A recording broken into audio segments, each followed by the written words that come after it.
this month only, you pay what we pay on your next purchase. And every vehicle is backed by our Flood Advantage plan. You get free key replacement, windshield repair, tint repair, and more. Come experience the Flood way. Visit our convenient location in Wakefield, or we'll deliver to you. Shop online at floodmazda.com.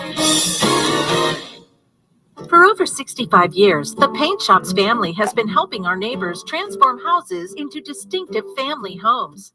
Our knowledge, advice, and professional color matching services, along with premium Benjamin Moore paints and full line of supplies, helps coordinate color and home decor ideas. For superb quality and personalized service, stop by any one of our 5 convenient locations today.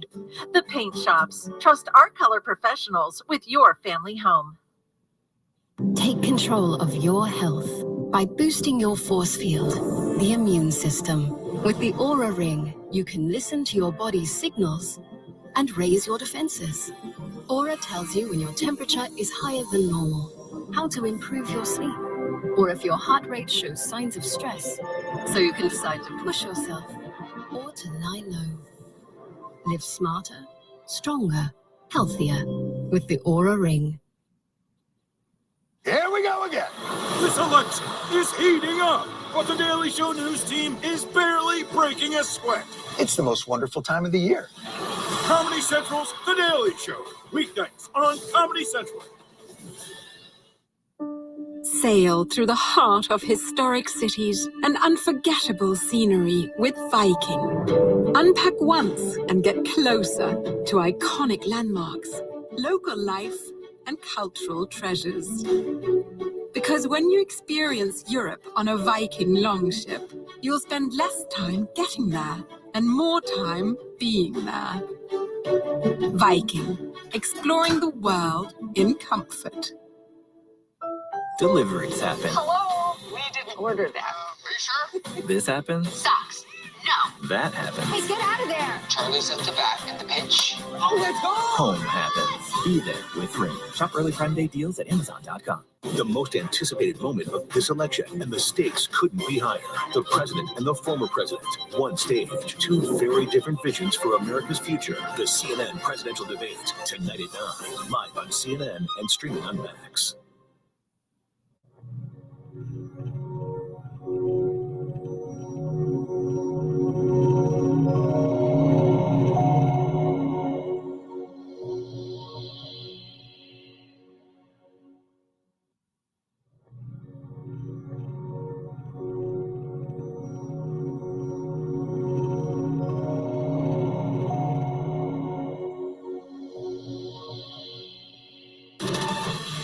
Take a look at this new video we're getting of Trump's motorcade arriving here at the CNN debate site.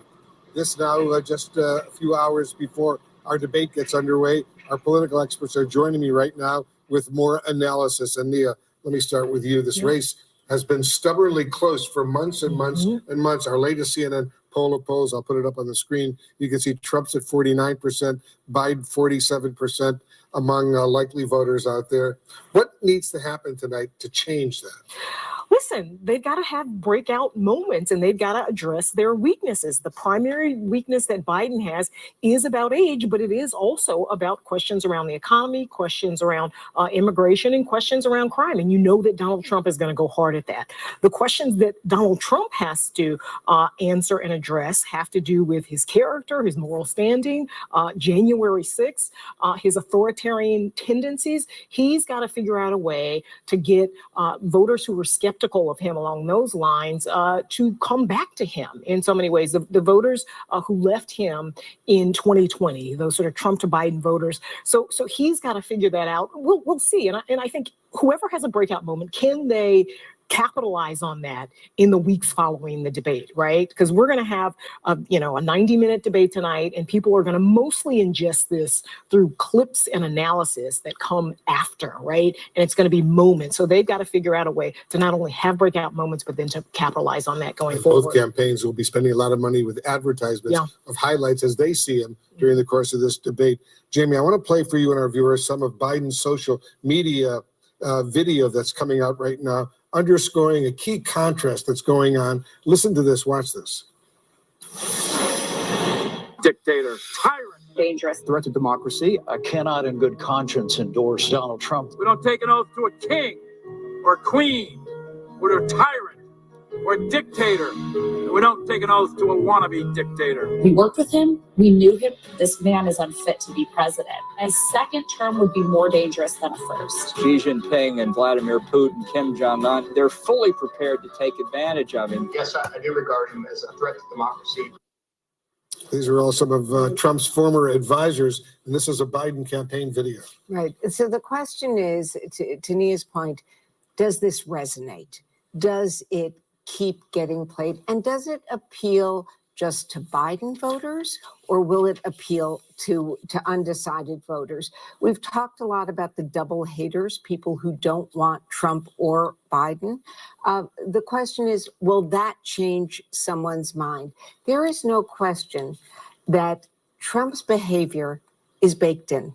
It's become normalized. So I think a big question for Joe Biden is, how does he persuade people that they need to remember that, and that's what's coming, that it's not overstating it? At the same time, Manu, the Trump campaign released an ad making fun of Biden's age and his fitness. I'm going to play a clip for you. Watch this.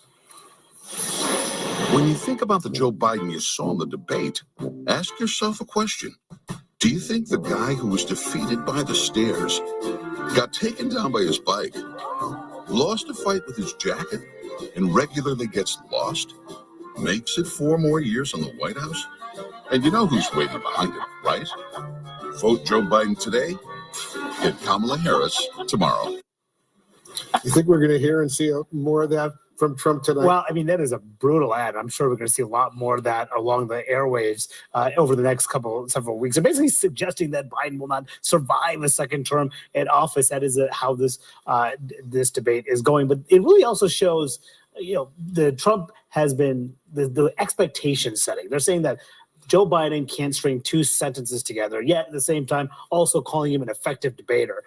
That is going to affect the perception of how Joe Biden ultimately does. And perhaps Joe Biden could benefit from that. Actually, more voters, according to polls, believe that Trump will do better tonight than Biden. So if Biden exceeds those expectations, perhaps a lot of voters will think that he is capable of serving another 4 years. So this expectation setting can cut both ways against Trump. Can I just quickly add, that also has a dog whistle about Kamala Harris.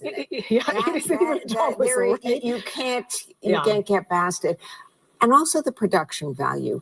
That music, that is social media. Mm-hmm. That is TikTok. That is, from Trump's perspective, a brutal, devastating, but a brilliant ad for going viral on social media. That's right. Yeah. And I think you're going to see more of that. To the Kamala Harris point, I think it's going to land with a certain segment of voters, this dog whistle that's very, very loud. But there are voters who really, really like Kamala Harris, right? And would love to see her be president. In some of these polls early on, she has high approval ratings than Joe Biden. So it sort of cuts both ways. If you're a young voter, if you're an African-American voter, if you're a woman voter, maybe you say, Kamala Harris wouldn't be so bad. What do you think, Phil?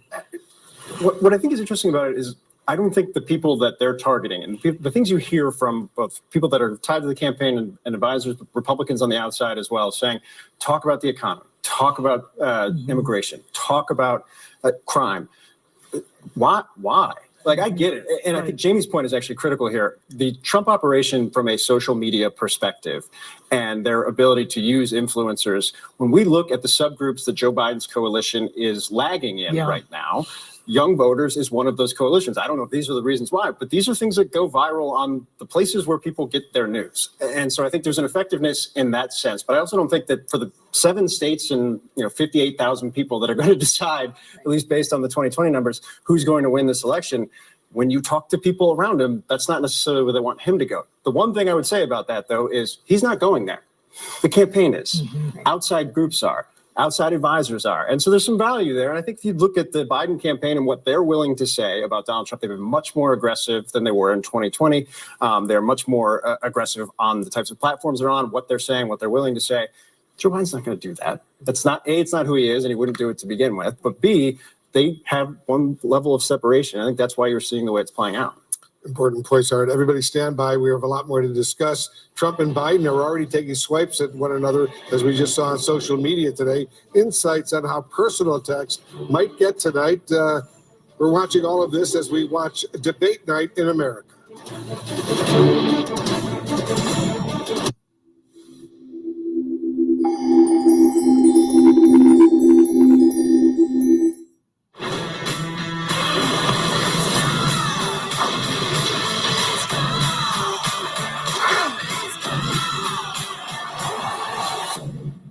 What, like it's hard?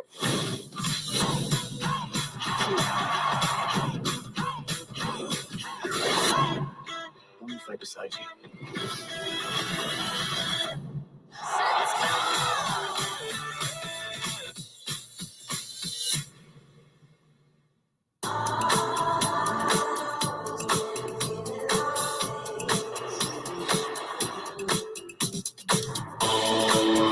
Introducing the all-new 2024 Lincoln Nautilus Hybrid. Fun fact. The person with McDonald's is always the most popular kid in school. And if they save money with the app, they're also the smartest.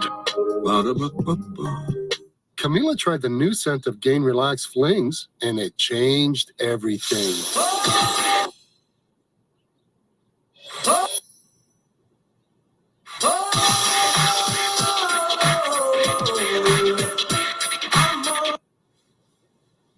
Hey, Dave, don't knock it till you smell it. Try the luxurious new scent of Gain Relax Flings.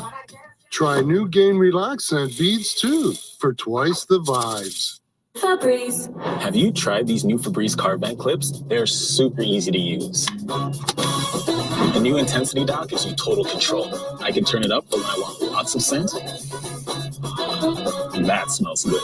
Or turn it down for subtle freshness. Nice and light. Enjoy 40 days of freshness your way. And my way feels great. Try new Febreze Card, and you could win free gas for a year. Alice loves the scent of Gain so much, she wished there was a way to make it last longer. Say hello to your fairy godmother, Alice, and long-lasting Gain scent beads, part of the irresistible scent collection from Gain. Camila tried the new scent of Gain Relax Flings, and it changed everything. Hey, Dave, don't knock it till you smell it. New Gain Relax Flings. We have the keys to your next Mazda. Shop and save on over 200 new vehicles during the Find Out event. This month only, you pay what we pay on your next purchase. And every vehicle is backed by our Flood Advantage plan.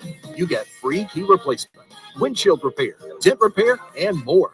Come on, experience the Flood way. Visit our convenient location in Wakefield, or we'll deliver to you. Shop online at floodmazda.com. Sometimes I imagine what I'd write today for my dear friend Martin. I'd remind people that all hate thrives on one thing: silence. The people who will change the nation are those who speak out, who refuse to be bystanders, who raise their voices against injustice. When we stand up to silence, we stand up to all hate.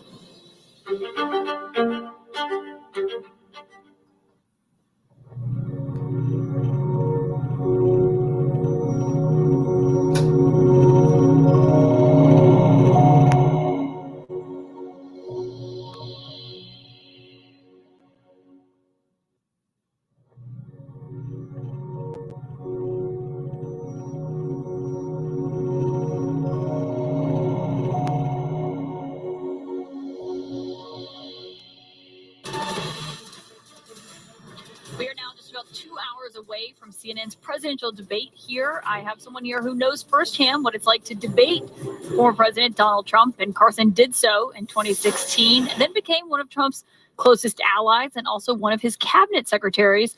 The former Housing and Urban Development Secretary and retired neurosurgeon joins me now. So, Dr. Carson, it's great to have you here because you do have experience debating Donald Trump. You know what it's like to be up there on the stage with him. Everyone remembers the Republican primary in 2016. In the 2020 debate, the first one against President Biden, former President Trump became quite personal. He went after his family. I wonder if you think when you see Donald Trump on that stage tonight, you want to see him stay away from those personal attacks when he's debating Joe Biden. There's so many good things that he can talk about in terms of the economy during his administration, crime during his administration, the border during his administration, interest rates. Just a lot of good things to talk about. So I don't think it'll be necessary to dwell upon those things. So you do believe it'd be more helpful if he talked more about the issues than say something that's more personal, President Biden's son, Hunter Biden, for example? Yeah, I'm hopeful that they both will take advantage of this historic situation in which we have the two administrations juxtaposed to each other. You don't have to think back many years, and you can compare the policies and see where they've taken us. Yeah, and obviously everyone remembers when you were on stage, when you were competing with him in the Republican primary. I mean, he even lobbed personal attacks against you as well. On the issues here, obviously abortion is expected to be a major one. This is the first time we've had a presidential debate since the Supreme Court overturned Roe versus Wade. Obviously, we saw that major decision from the Supreme Court today allowing those emergency abortions in Idaho. When it comes to how Trump is talking about abortion, though, and the 3 Supreme Court justices that he put on the court, he often says he's proud of them, but then sometimes distances himself from the decision to overturn Roe versus Wade. Do you think he'll take credit for that tonight? What is that going to look like on that debate stage?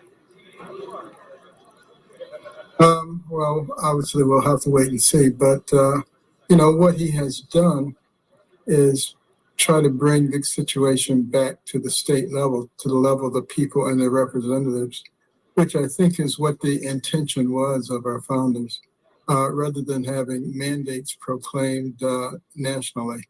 So I think that'll be good. I suspect he will also pivot to the area of extremism, because there are some people who advocate abortion right up until birth.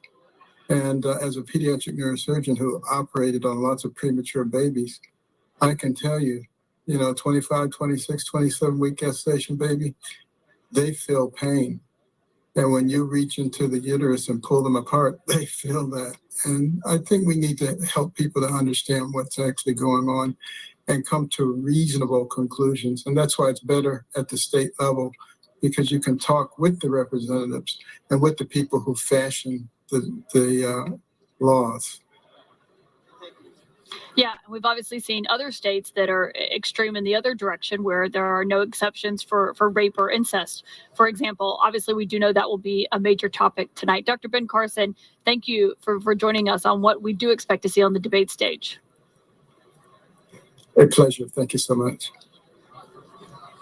And my panel is back here with me in the spin room where all the surrogates and other people whose names are among those, including Dr. Ben Carson, potential vice presidential picks for Donald Trump. When it comes to what he wants to see on the debate stage tonight, Shermichael, he was saying that he believes there's so much for Donald Trump to talk about, whether it's his record or President Biden's, that he should stay away from the personal insults. Yeah, Dr. Carson's right. I'm biased. I worked for Dr. Carson, love Dr. Carson. But Governor Kemp said the same thing in your interview with him yesterday, that there's a lot of potential for the president to make his case to the American people on issues of the economy, immigration, and including foreign policy. I mean, I think some Americans are a bit concerned about Chinese aggressions. What will the United States response be to China and their economic brick system and their attempts to devalue the dollar? Business leaders do care about stuff like that. So there's an incredible opportunity to speak to the nuance of those issues and how they have implications for the American people at the lower level all the way up to our wealthy CEOs. Yeah, I mean, and speaking of the personal attacks, I mean, he once compared Dr. Ben Carson to a child molester. I mean, that is how ugly the 2016 Republican primary fight got with Donald Trump. Also, we saw, the National Enquirer publishing headlines about not just Marco Rubio and Ted Cruz that has gotten a lot of attention, but also, Dr. Ben Carson as well, who is now, one of his top surrogates. Yeah. So look, I would think about this. I think there's very little chance that Biden is going to have the ability to really energize his own base in all of this. He can reassure them, right? He can make some wavering people come home. But I don't think he's got it in him to fire up the base. You know who has the ability to fire up the base for the Democrats is Donald Trump. And he could have answers tonight where he gets personal, which will make a lot of Democrats rally to Biden, be defensive of Biden. As Kristen will tell you, he has all sorts of potential landmines on answers about abortion. Abortion as an issue is going to have coattails for Biden, not the other way around. And if they've been practicing as much as they claim, if he hasn't prepared a bunch of ways to try and get that out of Trump, then he's going to fail tonight anyway. Well, and for, it's not even just abortion. It's also IVF. It's access to medication. Mifepristone. Remember, Donald Trump told Time Magazine in April that his plan for Mifepristone would be coming out. That announcement never came. I mean, these are big questions that voters of both political stripes want answers. And on the stage, he's not going to be able to wiggle out of it as easy as he may have been in past experiences. So this is going to be a debate that I think is more about, do people get reassured that Biden's all there, that Trump can be president again, those sorts of things. But that doesn't mean that no substance is going to be important. And there are going to be ways that if candidates flub things like Donald Trump flubbing something on abortion, that's going to turn into an ad that we are going to see over and over and over again from now till November. It might not be a flub, but it will be hypocrisy. Energy. Yes. Energy tonight, to your point. Energy. That's where we began at 4:00. Joe Biden has to bring that energy on the stage tonight, even when he's talking about issues like abortion. Luckily, you have brought the energy this entire panel. Everybody has. You guys have been amazing. I'm going to get the tequila out, and we're going to watch a good debate. Yes. No tequila will be had here. Ahead, though, Team Biden. We're going to have to mute Bakari's mic. So a Team Biden surrogate is going to be coming up next with what they expect to see on the debate stage. That is Georgia Senator Raphael Warnock in here, as we are inching closer and closer to that historic showdown.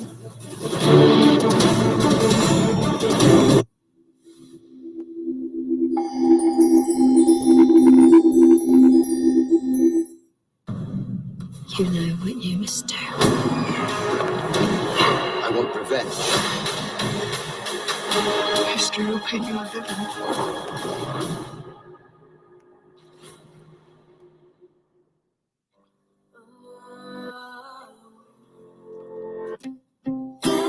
Take me by the hand. I feel better again. Oh, I feel better now. Did you know some dish soaps don't remove all the grease, even with scrubbing? What? I just cleaned those. Try Dawn Platinum. It removes 99% of grease and food residue. That's why Dawn is trusted to save wildlife affected by oil. Dawn Platinum cleans to the squeak. Shopping for your next vehicle? Don't put big money down, because Flood Ford has 0 down payment leases this month only. Right now, lease a new 2023 F-150 for $429 a month with no money down. Plus, every vehicle is backed by our Flood Advantage plan. Visit Flood Ford of East Greenwich and Flood Ford of Narragansett today, or shop online at floodauto.com.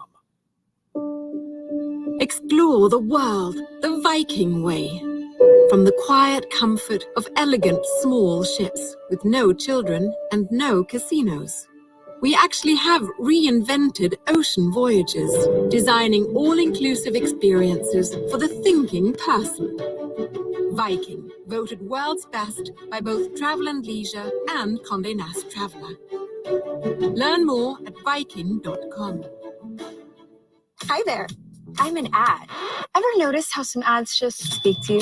Choose Viant's AI-driven tools to plan, execute, and measure your connected TV campaigns on premium inventory. Choose wisely. Choose Viant. In the furniture business, things move fast. ZipRecruiter helps us hire qualified candidates who can keep up. We needed a project manager yesterday. We posted a job on ZipRecruiter and had our guy on site in 5 days. He was qualified in every way. ZipRecruiter finds the best candidates for all our jobs. They helped us build our dream team, and they did it fast. Is that too fast for you? 4 out of 5 employers who post on ZipRecruiter get a quality candidate within the first day. Try it for free at ZipRecruiter.com/hire. HCM is a serious heart condition affecting as many as 1 in 200 people. Like me. And me. It can impact how you feel and what you can do. I still felt tired on my beta blocker. So I talked to my cardiologist. About treatment advances in HCM that gave me new options. It was a breakthrough for me. That conversation was big for me. Talk to your cardiologist today and visit hcmrealtalk.com for more information. What a lovely place. Oh, the kids weren't joking. This place is something else. Straight from the history books it is. Now to find that fudge we heard so much about. Well, that didn't take long. You can thank Junior for that. We have some patients who have fully given up. They are sure when they come in. They want to die. The goal here is to find those reasons for living. How am I going to find meaning out of this pain? Breaking the cycle, I think, is important. I definitely want to commit to that.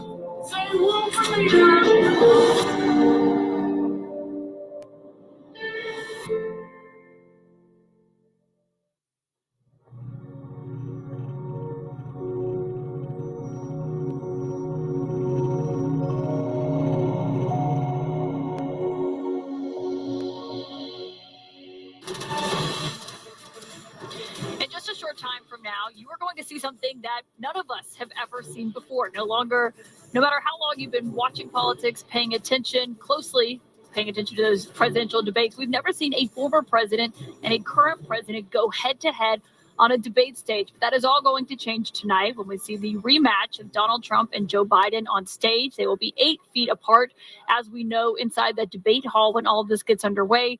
My panel is back here with me. And Kristen Soltis Anderson, as we are looking at what tonight's going to look like, there is a very small amount of voters that Donald Trump and Joe Biden are trying to appeal to. And I think it's in the nuance of what they've been prepping and what that's going to look like in the moment of how they're reaching out to those voters. I mean, we know Donald Trump's base is with him, and Biden's base may not be energized for him, but they're still not going to vote for Joe Biden or for Donald Trump over him. How do they make that outreach on issues like immigration, the economy, abortion, as we've been talking you're right about? that tonight is going to be an opportunity for these two men to talk to the sort of voter who has not been following, say, Trump's legal troubles very closely, who has not been following, the news day in and day out. They've been out living their lives. And so now they're re-engaging as we get closer and closer to November with this big blockbuster moment. And so for those lower engagement voters, those are the types of folks that have actually been more in Donald Trump's camp. He does quite well with the type of folk that don't often watch the news, but know that Donald Trump has been good in business or those sorts of things. That's what I hear in focus groups from these lower engagement voters. They're going to be tuning in tonight to see, does Donald Trump show up and do something entertaining? And does Joe Biden show up and demonstrate that he's got it all together? I think when I was on the campaign in 2020, I ran the coalitions department, and that's about stitching together a quilt of all the different communities in our country, from seniors to young Americans to African Americans to immigrants. And that is the challenge Joe Biden has to speak to tonight. I think that we are saying perhaps that there's a smaller group of voters that Joe Biden needs to speak to. And when I hear that, and I shouldn't assume, but when I hear that, I hear like Nikki Haley voters. I think if that's the only people Joe Biden tries to speak to tonight, that's a mistake. He needs to speak to his base. They aren't going to vote for Joe Biden, but as Bakari always says, they could stay home on the couch. And so today is the day to start to get the people ready to make a plan to go vote in November. Whether you're super excited about Joe Biden or not, you will do what you have to do to ensure Donald Trump. Well, and that's why the timing of this is so interesting, is that this is the earliest presidential debate we've ever seen. A lot of voters start paying attention closer to the election when they're like, oh yeah, I've got to vote for whoever is going to be the next president. This is happening so much earlier for them to be tuning in, to paying attention to. Yeah, well, that was smart of the Biden campaign to do that. They needed to change the narrative, change the trajectory.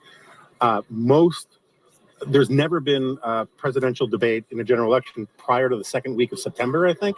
So this is like telling people, hey, you got to pay attention now, get aware about early voting too. And obviously one of the states that Biden won in 2020, that Donald Trump lost, which was historic in and of itself, is the one we're sitting in right now, the state of Georgia. And Wolf, that's been a key part of what we've been paying attention to, Donald Trump's relationship with the Republicans here, but also how the Biden campaign is using the representatives of this state as their surrogates this time around. And Georgia obviously emerging as a battleground state itself.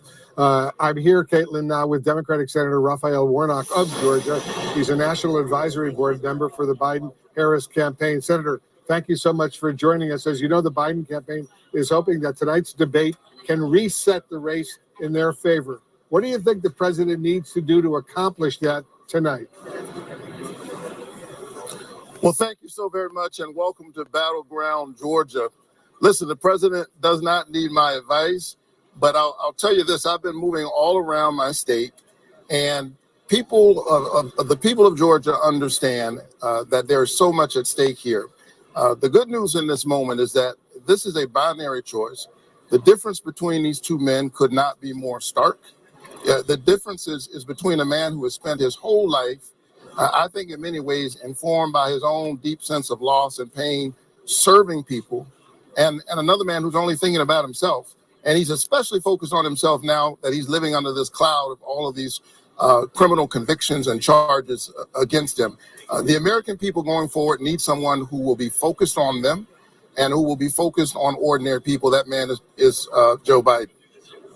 Here in your home state, Senator, a new Atlanta Journal-Constitution poll shows President Biden's support among Black Georgians slipping to 69% compared to 88% back in 2020. Why do you think President Biden's support is falling among Black voters here in Georgia? Well, I can tell you somebody whose name has been on the ballot some 5 times in less than 3 years, that the polls don't tell you as much as the people do. The only poll that really counts is November 5th. And I think that the people of Georgia are going to get it right. Black voters are going to get it right. After all, Black wealth is up some 60% since the pandemic. We've seen the narrowing of the racial wealth gap, in part because this is a president who had the courage to cancel student debt. I've been in rooms all across the state, Wolf, and every time I ask the question that I've been asking lately, have you had your student debt canceled, or do you know someone who's had their student debt canceled? I haven't been in a room yet where hands have not gone up. So what we've got to do between now and November is what I do every Sunday.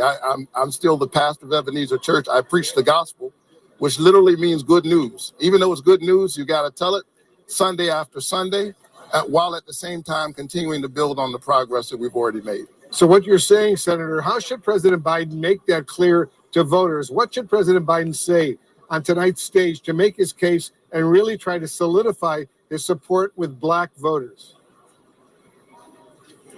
Well, first of all, he's running against a man who is an existential threat.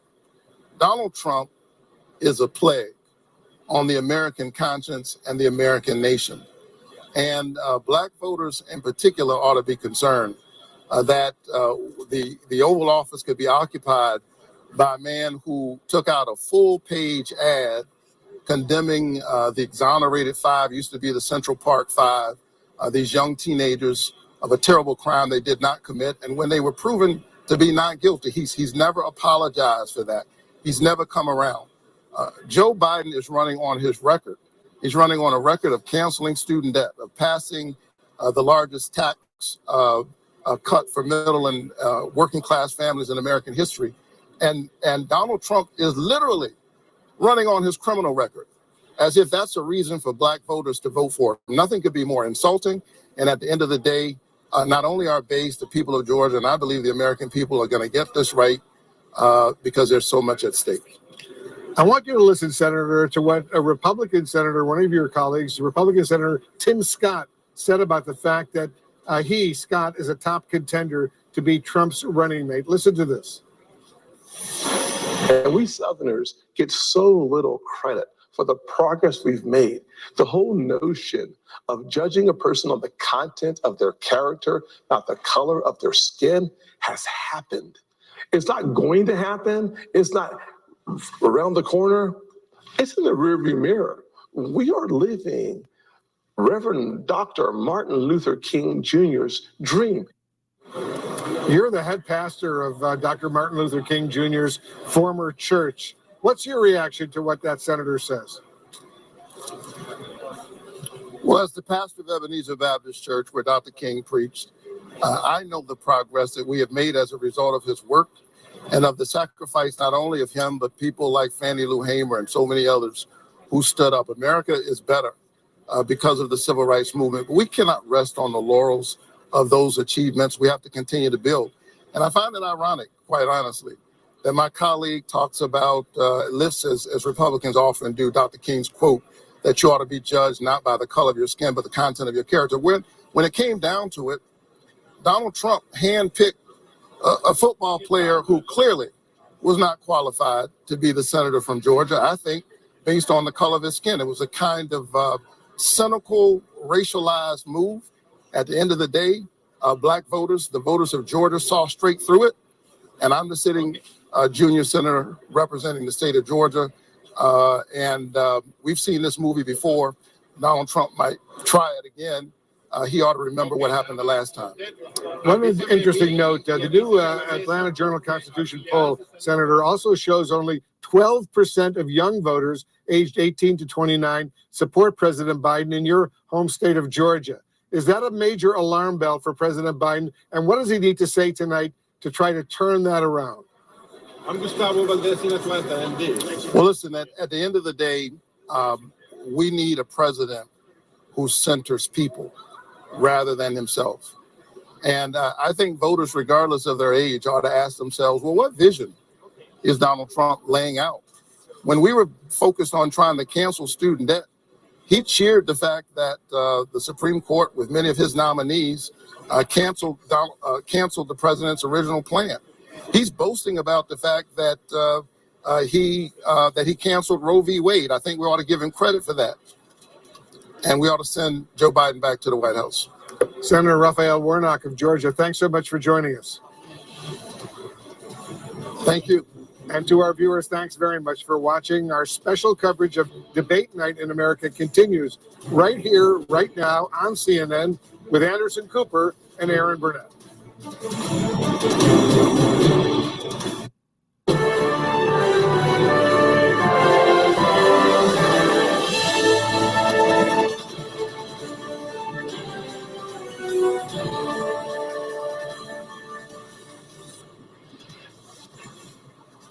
And good evening from CNN headquarters in Atlanta, where just 2 hours from now, history will be made.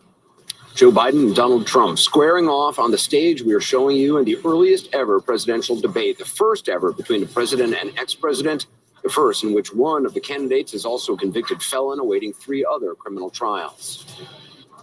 And so much sets this debate apart from others, including rules tailored just for this occasion and agreed to by both candidates. But there are so many unknowns about what will happen tonight, Anderson. Can President Biden overcome the kind of difficulties that so many incumbent presidents have faced in their first debates? Can Donald Trump do what his advisors have been urging him to do and stick to what they see as winning issues? Or will he repeat the nastiness of his first debate with Biden in 2020? Well, one thing is clear, Anderson, is that we're going to be getting answers to that, and very soon. What's also clear is just how high the stakes are tonight, how much it matters for the candidates themselves, for their chances, and for many millions of voters to get a better sense of what the choices really are in November in this election, and for what the United States of America will look like a year from now. It is a crucial night, and I want to get straight to it with our MJ Lee, who has new reporting on how the Biden campaign is gearing up for tonight. So, MJ, what are you learning?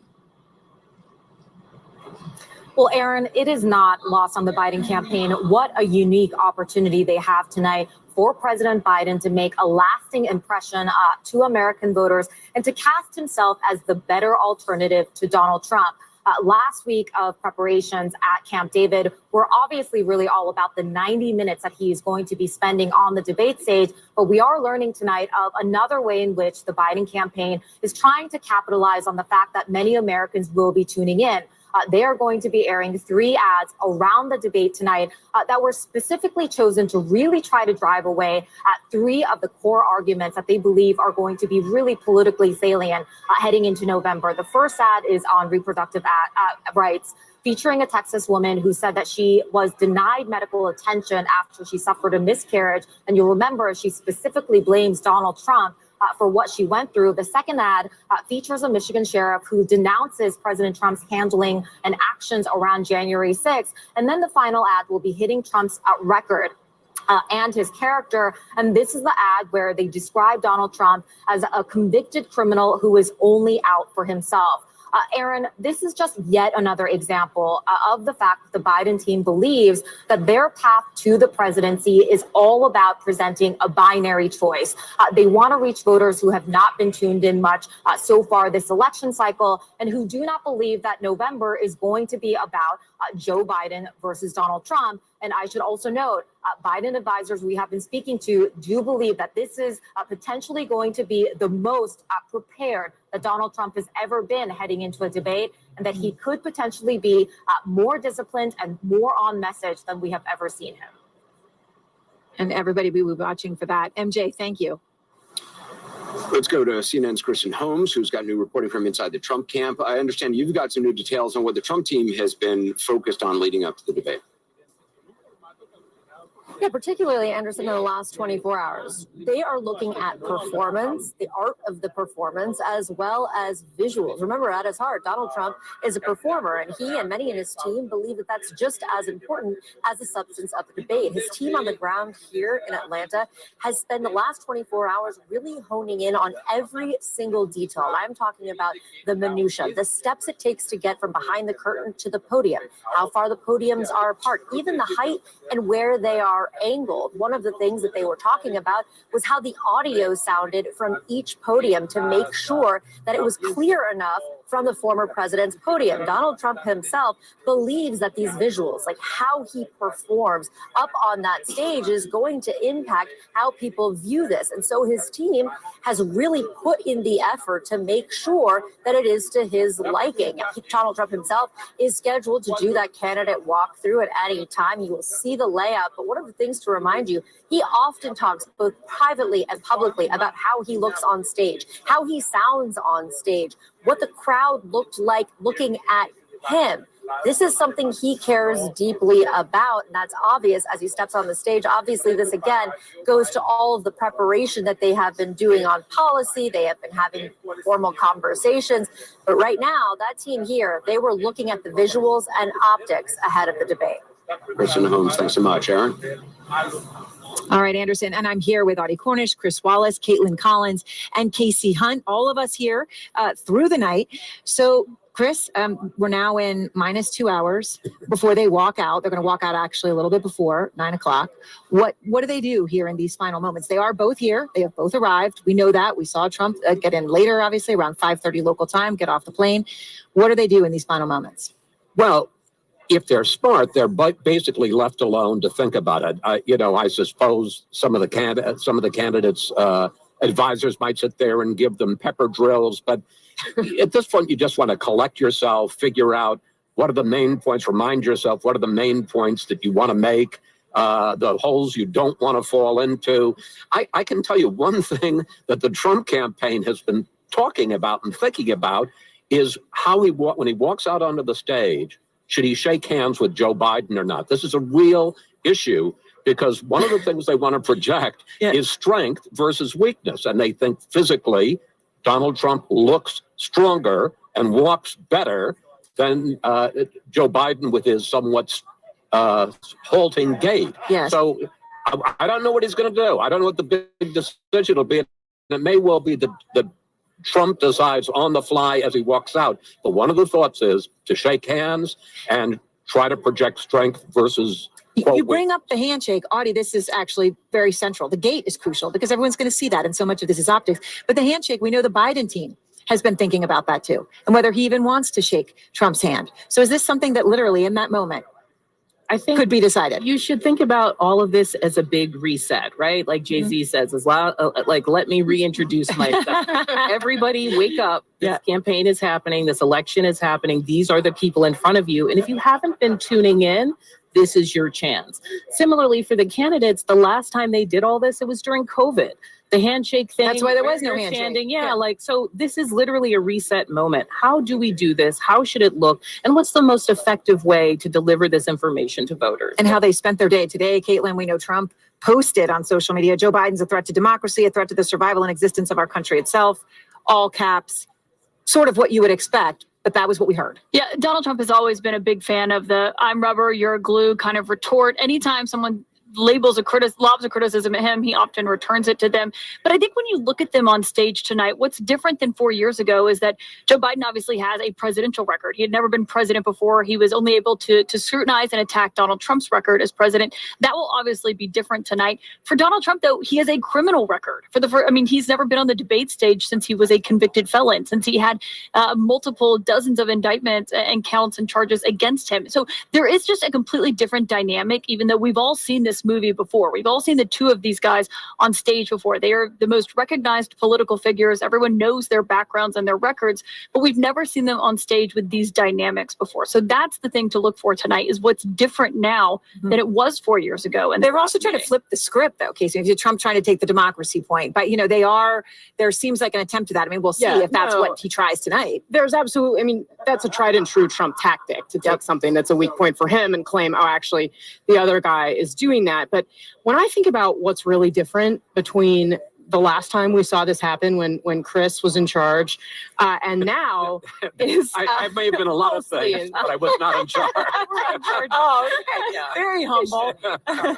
I know, I spent a lot of time actually watching that debate recently, but the level of personal animosity between these two men is just at a much higher level than it even was then. I mean, let's be real. Joe Biden, I don't think, has ever really liked Donald Trump. We know how Donald Trump has felt about Joe Biden over the years. But now you have a sitting president who sees across the stage from him a former president who tried to steal an election from him, right? And one of the main things I think we're going to be looking for tonight is how Donald Trump handles January 6th in front of a crowd of millions that may be tuning into this election for the first time. Right. They may not have seen his campaign rallies where he starts off with a salute to what he calls the January 6th hostages. So I do think that there are many, many layers tonight that, to your point, these are different people at different points in their careers, but they're also different in personal ways as well. So how they spent the day, Adi, I went through Trump's social media post. Joe Biden actually posted a video on his social media, sort of highlighting certain points about Trump. I want to just play that. Dictator, tyrant, dangerous, threat to democracy. I cannot in good conscience endorse Donald Trump. We don't take an oath to a king or queen or to a tyrant or a dictator. We don't take an oath to a wannabe dictator. Those are the voices of former aides of Trump. And only a few. Only a few. And obviously there's many 40, more. Right? You could choose from. But that's another thing I'll be looking at tonight. How are these things framed differently? It's one thing for the president to bring up January 6th. It's another thing for Joe Biden to talk about political violence and to use a word like that. There's going to be different ways that they talk about familiar issues that will give us a hint about what the next couple of months will be like in terms of their messaging. The flip side of that is how Donald Trump handles it. And I can tell you the plan. That doesn't mean that the plan is going to last, but the plan is very much not to get stuck into relitigating 2020, not to get stuck into talking a lot about January 6th. And if he does talk about pardoning, he's going to qualify it and say that pardoning the non-violent offenders, but certainly not pardoning the violent offenders on that day. But they very much want to pivot off that and say, in effect, enough about 2020, even though he's done nothing but talk about it for 4 years. Enough about 2020. Let's talk about the future. Let's talk about American people's problems. We'll see whether or not he is able to stick to that plan, but that's what the idea is going in. I also think that first debate and that performance was seared into his mind, because Donald Trump walked off that debate with you and he thought that he had crushed it. He thought he had done such a great job. And as it is often the case with Donald Trump, his perception is shaped by the coverage and what he sees after and what he hears from his advisors after. And obviously he interrupted President Biden a lot during that debate.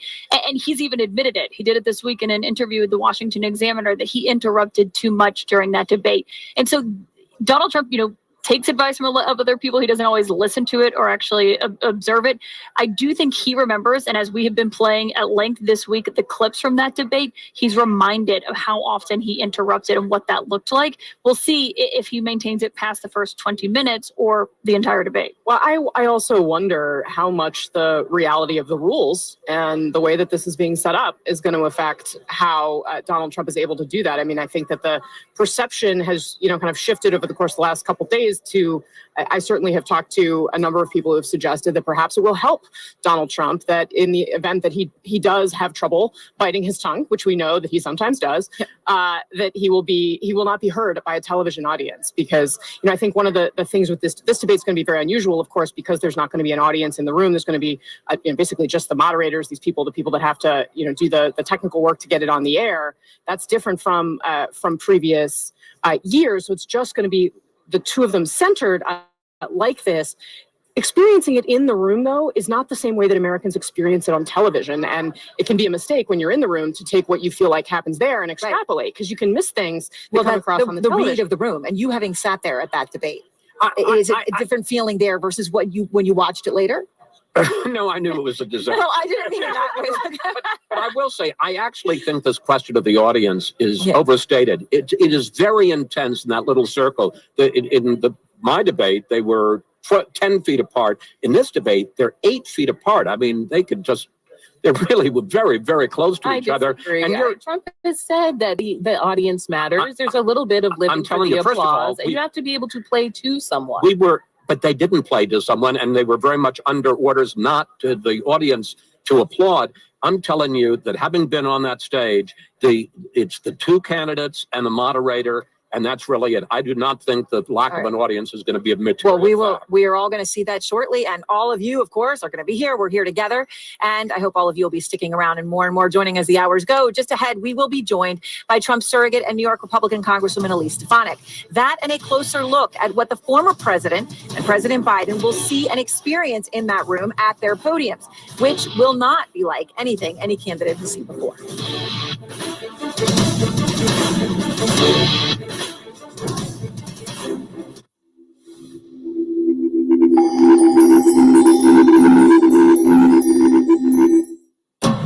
New York Giants are down the clock.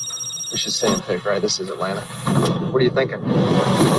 Our team's still adding pieces. Still have the draft and free agency. My job is to do what's best for the franchise. Saquon, can you give me your word on that, or are you not going to give us a chance? Win here, it's unlike anywhere else. You ready to be a New York Giant? Yes, sir. Let's do it. Let's go!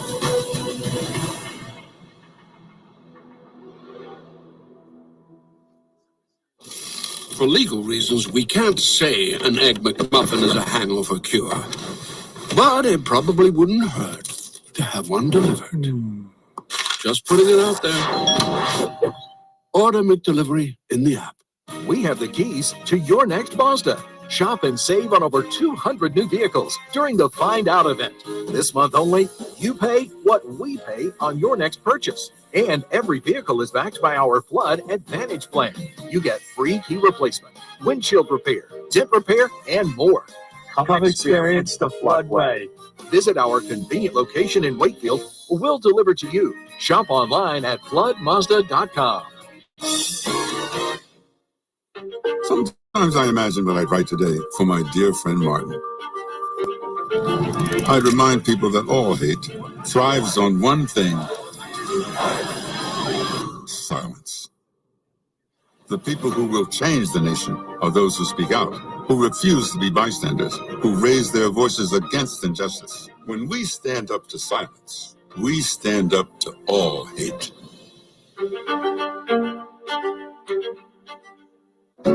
I've spent my career working in tech, and today I run my own software company. I'm excited about the future of American innovation, especially with artificial intelligence, where the U.S. currently leads the world.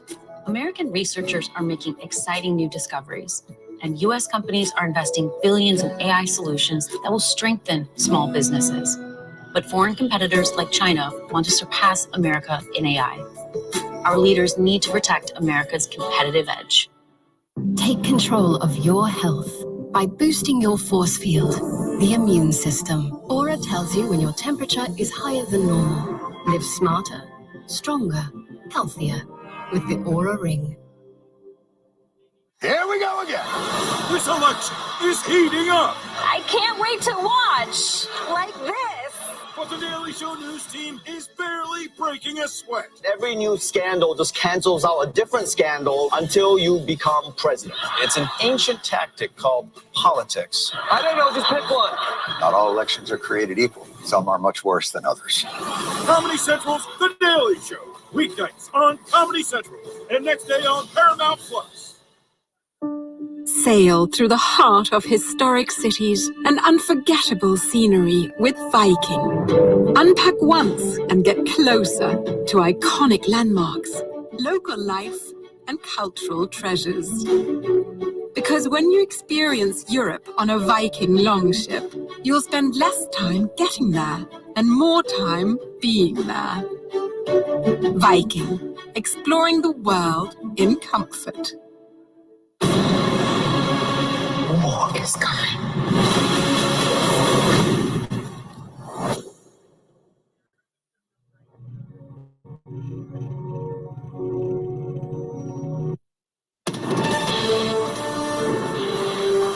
Looking there at the CNN debate stage where it all gets underway about an hour and 40 minutes from now. We want to take a look right now at how that stage and the rules surrounding it, what happens on it are unique. CNN's Kate Baldwin joins us with that. So Kate, explain, first of all, where you are and explain the setup.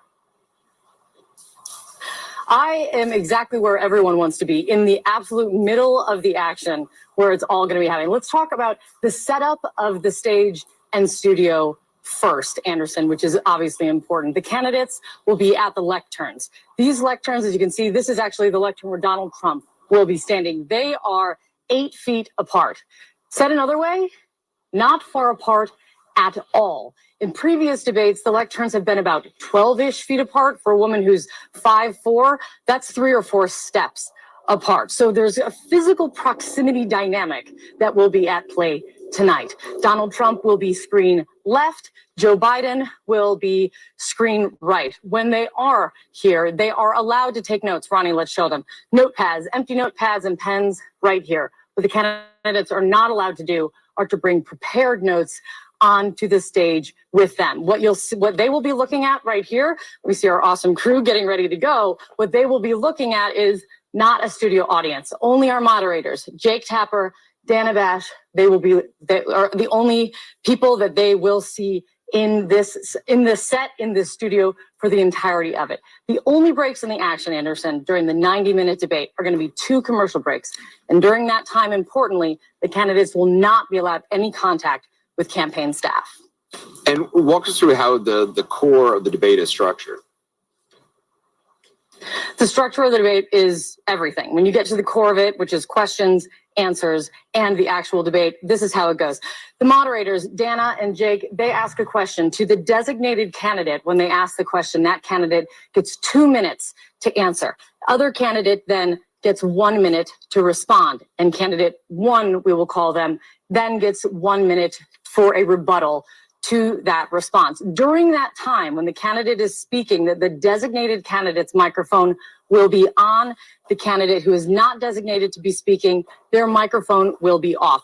And this is when the timing clocks really come into play. The designated candidate, when they are speaking, when they get down to 15 seconds, you'll see these are, they're timing lights. They're on every camera around the studio. When the light turns yellow, that indicates to the candidate speaking, they have 15 seconds left. When they hit 5 seconds, it starts flashing red. And then when they are out of time, it's a solid red. And that is when the mics switch, if you will. Mics go on and vice versa. Mic goes on, mic goes off. This is all designed to maximize the allotted time in this debate, to maximize the amount that the viewers, the voters, everyone that is at home gets to hear from the candidates and learn more about their divergent positions and how to lead the country, Anderson. And I just want to point out both candidates and campaigns have agreed to these rules. With me here are CNN political commentators of all political stripes: Scott Jennings, Kate Bedingfield, David Urban, Van Jones, Elizabeth Farr Griffin, and David Axelrod, also Newsnight anchor Abby Phillip, and CNN chief national correspondent John King. John, let me start off with you. Let's just talk about the state of the race between these two candidates with this debate tonight. Look, it's a very close race when you look at the national polls, and a less close race if you go to the battleground states where Donald Trump has a clear advantage. It's not a huge advantage, but it's a clear advantage. And this is all about the battleground. It is. That's you got to get to 270 electoral votes, right? And so that Donald Trump has a clear advantage right now. It's not very big. It's not overwhelming. But the question becomes, and this is my question, the political pros could help me more than this.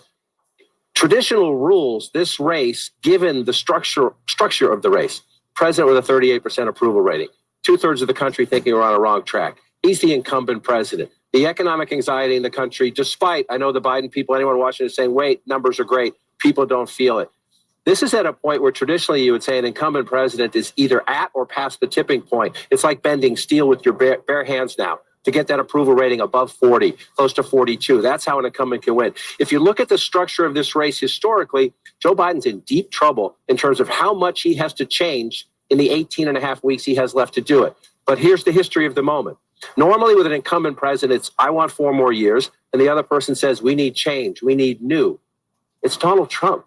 It's Donald Trump. We've never been here. 134 years since the guy who lost the presidency runs against the guy who took the job from him.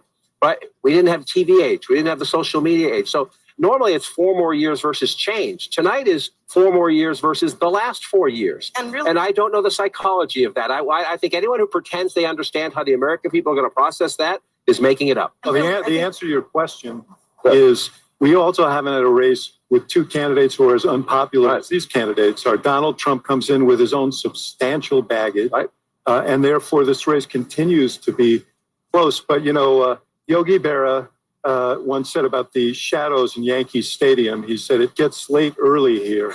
And, you know, it is early in a way, but it's also late for the president. This race has been basically very stable for quite a while. This is his opportunity to dispel some of the concerns about his age, but also to take the attack to Trump. And it's before the biggest audience that he'll probably have in this campaign. As far as the voters are concerned, it's almost as if Joe Biden is actually running against Joe Biden. He wants to make it Joe Biden against Donald Trump, but he's really running against himself in a lot of ways. The voters who voted for him, the latest New York Times poll, 72% say they're sold to vote for him again. That's not a good number for an incumbent. This election, I mean, maybe no election ever in America again is about persuasion, except in the sense that Joe Biden has to persuade his own people to leave their homes and come out and vote for him, because that is his biggest problem right now. Go ahead, Elizabeth. Well, I'm just fascinated to see which Donald Trump shows up tonight. I've prepped him for press conferences, for town halls, and he's somebody who is capable of getting through 90 minutes, sticking to the issues he's strong on, border security, the economy, job growth, onshoring jobs. And then there's a world in which he's easily triggered. If Joe Biden hits him with certain attacks, if Jake Tapper asks a question he doesn't like or frames it a certain way, he's a showman who feeds off of the vibe around him. And if he feels like he's being isolated or he's being targeted, he can unleash. And we all remember that first debate last time, I think, was instrumental in him slowly declining and Joe Biden surpassing him. So we'll see who shows up. Look, I mean, from my point of view, the one thing we haven't pointed out, we've also never had a president who is an insurrectionist. Never had a president who refuses to accept the basic rules of democracy. Never had a president who has been charged and convicted with this many crimes or any crimes. So, and he's going to be up there for himself. He's going to be up there defending himself. Joe Biden is not. And this week, I have gotten more and more proud of Joe Biden. There are going to be grandmas out there who can afford to pay for their insulin because of Joe Biden. There are women out there worried that they're not going to be able to take care of their bodies if they get pregnant. Joe Biden's fighting for those folks. And so Joe Biden has a purpose up there. And which one? I think you're going to see a Joe Biden that is deeply committed to the American people. You're going to see what you love about Joe Biden tonight and what you hate about Donald Trump. And I would say just quickly on that, I would say don't underestimate how much Joe Biden loves this kind of moment. This is not a night that Joe Biden is rolling into afraid or insecure or without a sense of what he wants to say. You're saying this as somebody who used to work for... Yes, as somebody who worked for Joe Biden for 8 years, prepped him for debates in the primaries in 2019, prepped him to debate Donald Trump in 2020. This is something that he loves to do. He has a very, Casey was referencing earlier, the animosity between these two men. He is, he's not a fan of Donald Trump, to put it lightly. And I think that kind of personal intensity is going to help motivate him tonight. And his task absolutely is to move the conversation to Donald Trump. And I think he's going to come out tonight with an energy to do that. Okay, I was just going to say, it's my turn, Scott. John's talking about bending steel here tonight, right? that Joe Biden has to bend steel. The one thing, if you look at poll after poll after poll, it's immutable that the steel that he cannot bend is his age. Joe Biden is too old to be president. That's the thing that is fighting against him here. He's got to get up there and prove to everybody that he's not too old, that he's up for the fight. And Alyssa's point about Donald Trump being on message for 90 minutes, it's not a doctoral dissertation. This is going to be 2-minute answers, 2-minute answers, 2-minute answers. So you can stay focused on message for 2 minutes for 15 2-minute sections. I think you can. Okay, but I hate to break to you, Donald Trump is 78. So if Joe Biden's too old to be president. But you know what? Americans aren't concerned about it. At least that's what the polling says. The polling says they're not concerned about it. He's vigorous. He shows up as vigorous at every poll. Americans aren't concerned. Well, Scott, your turn, Scott. Look, I think we cannot understate the importance of this moment for one person, and that's Joe Biden. His campaign is teetering on the brink of going away right now. The polling is bad. The image is bad. You said they're both unpopular. Look at the Gallup poll this week. Donald Trump's popularity is back to where it was back in April of 2020. He's getting more popular. Biden is getting less popular. Democrats are nervous. They know he is losing. The reason we're having this debate is because the Biden campaign knows it must change the trajectory. Anything short of a game-changing moment for Biden tonight is a loss for him and a win for Donald Trump. All Trump has to do is show up for 90 minutes and look like a plausible president of the United States, and that is a win. Van, you don't think that's the case? I mean, well, you guys love changing the metrics here. First of all, Donald Trump is going to be in trouble. This is not set up for him. There's going to be no audience. Nobody's there to laugh at his jokes. So his whole insult comic thing is not going to work. That's going to be weird for him. Number two, he's not going to be able to run over people this time. He's going to be muted. Donald Trump with a sock in his mouth, he's never been there before. And then also, he's got to sit up there and pretend he's presidential while he's getting jabbed and poked. So I think what you're going to see is a Donald Trump. You guys think all he has to do is go out there and he has to show people he's not a madman. Well, he has to show people he's not a crazy man. He has just as much to lose here as Joe Biden. That's what I'm saying. Talking about, I agree with you. Yeah. I agree with you. You're talking about a race that's separated by a couple of points in the 6 battleground states that are going to be decisive. So the idea that somehow Joe Biden's campaign is teetering on. Why are we having the debate in June? Why are we having the debate in June? I don't disagree. Excuse me. I don't disagree that the Biden campaign needs to change the dynamic. And I think it's smart for them to do this debate early. They want to force the choice. I don't disagree with that. I do disagree with the notion that somehow Biden's campaign is teetering on the edge and Donald Trump has nothing to lose tonight. Let me just disagree with everybody. Okay. And you're allowed. You're allowed. That's why you're on that side. That's why you're on that side. This is indisputably a big night. It's a big night for both of them, but it's a particularly big night for the president. And it's an opportunity for him to go out and dispel some of the concerns about him, but also to deliver the case against Trump. And what he needs to do in each and every case is go back and create that comparative, create that contrast, and go after Trump. Yes, on the issues of insurrection and his conviction and all that, but more than that, the issues that touch the lives of the American people. So I think it's a great opportunity for him. And we should remember that 4 years ago, people were asking the same question about Biden. But he wasn't behind. Yeah. He wasn't behind. No, just a second. Calm down. No more coffee for Got him an amped up all day. But he came out and he performed. Yes, it's easier to be the challenger and the insurgent.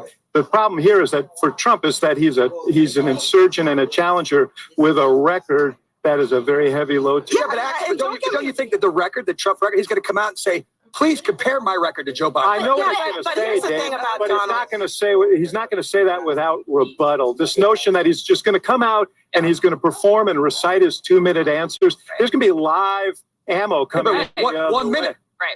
There has been, I think, just a bizarre fiction about what Donald Trump has been up to over the last few months. Every Republican close to Trump keeps saying he is so disciplined. Have you actually listened to his rallies? I've listened to them. Yeah, Saturday. Okay, watch them, listen to them. And this is the problem for Trump, okay? He might be muted in terms of the back and forth, but he also has to actually deliver something that is more than just his grievances. And he has not actually done that. Maybe he's been training and that's what we will see tonight. But the biggest problem for Donald Trump is that when he is left to his own devices, it reminds people of somebody who really only has one thing on his mind, which is Donald Trump and how he's been wronged and how he's been, maligned and all of that. And that is not conducive to an economic message. Amen. It's not conducive to a message about crime or immigration or all those other things. We will see. But the Trump of, when he's on his own, that is usually the problem. I don't know. Saturday night in Philadelphia was pretty on message. I thought it was pretty good. Donald Trump lost in 2020 because the American suburbs are his kryptonite. The American suburbs turned on him. And the American suburbs do not want to hear him say he won the 2020 election. Right. And they do not want to hear him say, defend January 6th and say he will pardon the January 6th. So that's Joe Biden's opportunity there. If he can get Donald Trump to talk about that, and Donald Trump doesn't change his answers, because you mentioned Philadelphia Saturday, those are his answers. They start with the tribute to the January 6th, and he said he won the election in 2020. And he did not. Those people were trying to stop the peaceful transfer of power. The problem for Biden is the math is a little different. If Biden can get it back to a fight for the suburbs, then we have an election. Biden has a problem in that his younger voters, he can't solve Gaza tonight. That's a huge open sore with younger voters in America. One more quick point. Blacks and Latinos, especially Black and Latino men. The president's math has to fill in the foundation of his own base first. And then he can get back into a fight with Donald Trump for the suburbs. If he can get into that fight, he has a chance. That's a lot of steel to bend. That's a lot of steel to bend tonight. It is a lot of steel, but it's Donald Trump, not a new Republican challenger. Well, I do think he has an opportunity to remind people with Donald Trump, when it comes to Black voters, you got a lot of insults. You don't have a lot of investments. People don't know. I think Biden should hit very hard on the fact that his Justice 40, which is a big part of the spend out, was targeted toward Black communities. That's why you've got the lowest Black unemployment that you've ever had. Also, you got a Black vice president, a Black Supreme Court justice. 1 out of 5 people who are serving that administration are African American. He has made investments in the Black community while Trump has been insulting the Black community. That's going to be. But I do think, if I may, I think that to underscore just the historic nature of this moment, since 2020, you've had 88 felony counts, 34 actual criminal convictions. You've had Roe overturned. You had January 6th. This is a fundamentally different moment in history that Donald Trump is facing, yet he's beating Joe Biden. I think Joe Biden tonight has to crystallize and convey the message of why Donald Trump is unfit. And if he can't, I don't know that there's a race left. Alyssa, if he does not come out tonight and deliver a game-changing moment, everybody on this place is going to be, except for Urban and me, will be in a mad panic in the morning. But to Van's point, Van, you admire the president's record. I actually admire the president's record. But if he spends the whole night extolling his own record and doesn't take the case to Trump, he will lose this debate and he may lose this election. Fair enough. Okay, there we go. We had to stop when you told me to stop. For what? We'll keep going. One last thing. Joe Biden's base is his problem right now. Right. And that problem is so multifaceted. Aaron, let's go I back to have you. more to say. I feel bad breaking in, Anderson. All right. But joining us now, New York Republican Congresswoman and Trump supporter Elise Stefanik. And Congresswoman, I very much appreciate your time. I know that you and President Trump speak frequently. So what has he told you about tonight's debate? Well, first of all, I think the American people are going to see a stark contrast. This is just a reminder of Joe Biden's failed presidency, whether it's the wide open border crisis, whether it's the weak national security and the chaos around the world, or whether it's Bidenflation and American families are getting crushed by the rising cost of goods. Compare that with President Trump's record and his presidency, where you saw an economic boom, you saw wages increasing, you saw peace through strength around the world, you saw energy independence. So this will be a clear contrast on policies, and I'm proud to be in Atlanta, Georgia, as one of the top surrogates for President Trump. And I know you are here in Atlanta, but when you talk about that stark contrast that you say we're going to see, I mean, we know advisors to the former president have said he needs to focus on the things you're talking about, Congresswoman, the economy, crime, inflation. Instead of airing his grievances, he's been told to avoid a repeat of the first 2020 debate. We've heard that from many. We've heard that he himself has been clear he wants to avoid that. One advisor told Rolling Stone today in fairly colorful language, don't be a raging, I'll use the word jerk. Congresswoman, I'm curious as to whether you think he can make this stark contrast as clearly as you hope he will over a 90-minute period. Well, absolutely he can. And President Trump is speaking directly to the American people. He does so every day. His message is resonating. That's why you're seeing historic support in swing states and why you're seeing Joe Biden at a catastrophically low approval rating across the country. And his campaign continues to be feeble and feckless in these swing states. President Trump is winning independents. Even in my home state of New York, Aaron, In the latest poll, President Trump is only behind by 6 points. This is in a traditionally blue state like New York that Joe Biden won by over 20 points. So to show that significant swing, President Trump's message is resonating, and that's what you're going to see tonight. And this will be yet another reminder, no matter what Joe Biden says, people are feeling Bidenflation. They're reading in the news, or they know communities that have been impacted by the Biden border crisis. They're seeing the chaos around the world, seeing our most precious ally, Israel, under attack. So I think we'll hear a lot about that at tonight's debate. Go ahead. I know when you talk about New York, of course, 6 points, you're right. For New York, that's close. Of course, when you look at it nationally, that is an electoral chasm. So we'll see what happens in New York, and people in the suburbs are watching very closely tonight. Remember, New York is moving in our direction. We flipped up those 5 seats in New York. Look at Michigan. Look at Minnesota. Look at Georgia. Look at these states where he's polling better and better, stronger than any other Republican nominee, stronger than 2016, stronger than 2020. Joe Biden is polling the weakest of any Democratic nominee in the past decade, probably further back than that. And that's because Joe Biden's presidency has been a failure. He is a weak president. The world knows that. The American people know that. Compare that with the strength and the strong economy, the peace through strength under President Trump's presidency. So let me ask you, because of the comments that you're making, and obviously your point of view on the former president now, your former colleague, someone who considered you a friend back when you were in Congress together, Adam Kinzinger, he endorsed Biden yesterday, and he told me that he hasn't changed. It is the Republican Party that has changed, Congresswoman. In fact, he said, because it is not swearing allegiance to any kind of principles or policy anymore. It's all about swearing allegiance to one man who did his best to overthrow a legitimate election and convinced a third of the American people that the election was stolen. So, Congressman, what do you say to Adam Kinzinger, your former colleague and your former friend?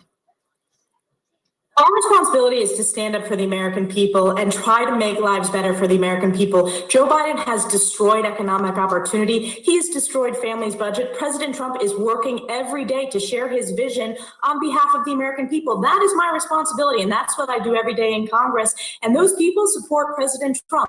They see the success of his first term, and they see the failure of Joe Biden's term and will be his only term as president. So that's what will be the clear contrast today, and that's what you're seeing in the polls. And I know CNN is frustrated to see Joe Biden's polls continuing to slide lower and lower, but the American people are smart. They feel the inflation crisis from Joe Biden. They are reading the news about the border crisis. They know it's a humanitarian crisis. They see the chaos around the world, and they know it's because of Joe Biden's On failures. the issue, though, of President Trump, obviously your views have changed, and that is a fact, Congresswoman, from many things you said, many areas of policy on which you have vehemently disagreed with the former president. Here are a few things that you have said in the past that stood out to me. I think he has been insulting to women. I disagree with Mr. Trump's rhetoric towards women. I disagree with his belief that we should have a religious test for immigrants to this country. I don't think that's who we are. That's not according to our constitutional principles.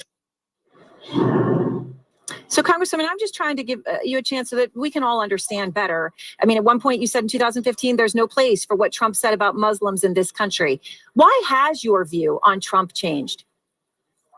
Well, I've seen the positive success, and the reality, Aaron, is I was the only elected Republican woman from the Northeast who voted for President Trump. I was smeared by Democrats for doing so, and I've been proud to be one of his top allies. I hosted him in my district in my second term in office. He signed the National Defense Bill. I'm proud to be the first member to endorse his reelection. We saw the success, and it's the most successful president in my lifetime in terms of growing the economy, promoting American manufacturing, rebuilding the nation's military. For me to be able to host him in my district with 10th Mountain Division soldiers as he reinvested in our nation's military, as he signed into law the largest pay raise for our troops, many of the provisions that I worked on in the House Armed Services Committee, that's tremendous success. And now we're seeing the failure of Joe Biden. So I'm proud to be a top surrogate.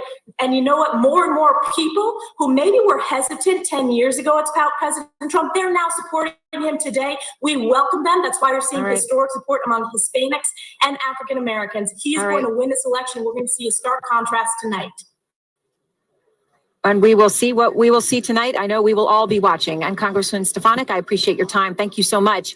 And next, a reminder of just how chaotic the first Biden-Trump debate 4 years ago was that we have all been referring to. And a question, will tonight's new rules be enough to prevent that from happening again?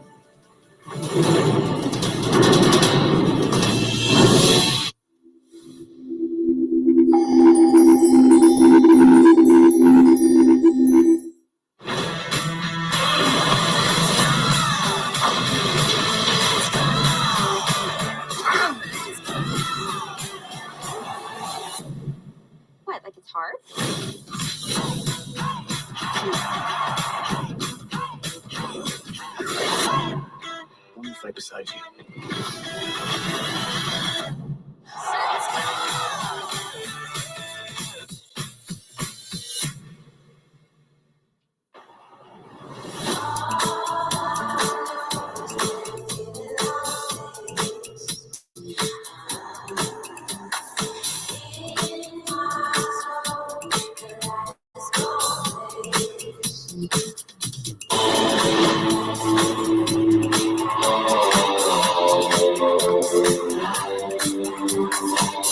Introducing the all-new 2024 Lincoln Nautilus Hybrid. Fun fact. The person with McDonald's is always the most popular kid in school. And if they save money with the app, they're also the smartest. Ba-da-ba-ba-ba. My life is full of questions. Mom, is yellow a light or a dark? How do I get an aioli stain? Thankfully, Tide's the answer to almost all of them. Why do we even buy napkins? Can cold water clean white socks? You can with Tide. Do I need to pre-treat guacamole? No, with Tide. This is chocolate, right? Just use. Tide? Yeah. No matter who's doing it, on what cycle, or in what temperature, Tide works. So I can focus on all the other questions. Do crabs have eyebrows? For all of life's laundry questions, it's got to be Tide. Why choose a Sleep Number smart bed? Can it keep me warm when I'm cold? Wait, no, I'm always hot. Sleep Number does that. Can I make my side softer? I make my side firmer. Sleep Number does that. Can it help us sleep better and better? Please. Sleep Number does that. 94% of smart sleepers report better sleep. Shop our lowest prices of the season with special financing available. Sleep Number smart beds are starting at $9.99. Learn more at sleepnumber.com. Hi there. I'm an ad. Ever notice how some ads just speak to you? Savvy advertisers place their ads where people like you actually are, streaming your favorite programs. That's why they choose Viant to make an impression. So if you want the latest AI-powered buying tools to execute and measure your connected TV campaigns on premium streaming inventory, choose wisely. Choose Viant. In the furniture business, things move fast. ZipRecruiter helps us hire qualified candidates who can keep up. We needed a project manager yesterday. We posted a job on ZipRecruiter and had our guy on site in 5 days. He was qualified in every way.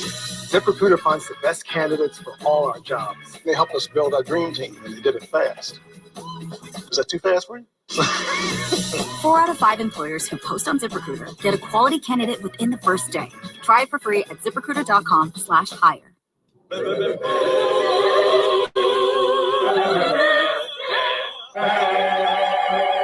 Right now, get America's most trusted paint brand at an everyday low price. Starting at $29.98.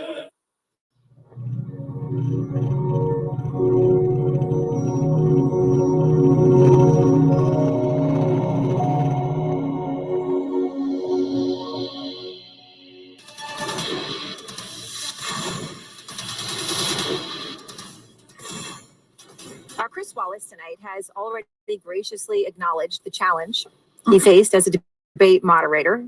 He continues to do it again and again, even when unasked. So 4 years ago, of course, that was the debate. Here is what some of it looked like. You would have been much later, Joe. Mr. President, much later. Mr. President, you're talking about 2 million people. You're not gonna be able President, to as shut the him up. moderator, you have spent the last Because they If want to I- give if I- good if I- health care. If I may ask my question, sir. Protect Mr. people President, with I'm the pre-existing moderator of this conditions. debate, and I would like you to let me ask my question, and then you can answer. Go ahead. Will you Who shut is up, on- man? Listen, who is on your list, Joe? This Who's is on so your list? Gentlemen, this is- I think this we've is ended so this. He's going to pack the court. We have I'm ended, not going to give. Chris was flying free of a net. This time there are new rules aimed at preventing that kind of thing and the yelling over and people telling each other to shut up. So our panel is back. Chris is back. Also joining us, Biden biographer Evan Osnos into this conversation. Chris, so first a chance to respond. What was it like in that moment? Because as you said, you knew, and you've done this so many times. You've been doing this for 45 years. And then in that moment, something happened that was unexpected. Well, the interesting thing is that oftentimes a debate becomes simultaneous news conferences, particularly if you've got strict rules, quite frankly, like we've got tonight, 2-minute answer, 1 minute rebuttal, 1 minute rebuttal. one of the things I'm concerned about is that they won't engage with each other. So my initial reaction was, they're engaging. I didn't realize it was going to be engaging like Pearl Harbor or something. There was going to be a full-on onslaught. Yeah.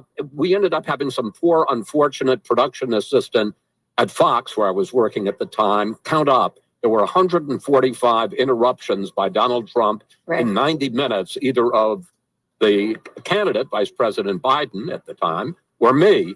And, the answer was, I couldn't stop the mics. At one point, the director says in my ear for the Commission on Presidential Debates, get Trump to stop interrupting. And I'm thinking, well, if I could do that. I literally thought if there was a button that I could push in a trap door and Trump would go down, that's the only way I could do it. He was hell-bent that was how he was going to, I think he believed, I'm going to go in there, I'm going to bulldoze Biden, I'm going to intimidate him, and that's how I'm going to win the debate.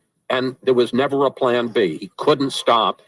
He couldn't stop himself, and he couldn't come up with another alternative, which I think with Biden is to let him talk, let him get in trouble, and then counterpunch. And that's one of the things that I know that the Trump camp is really talking about tonight.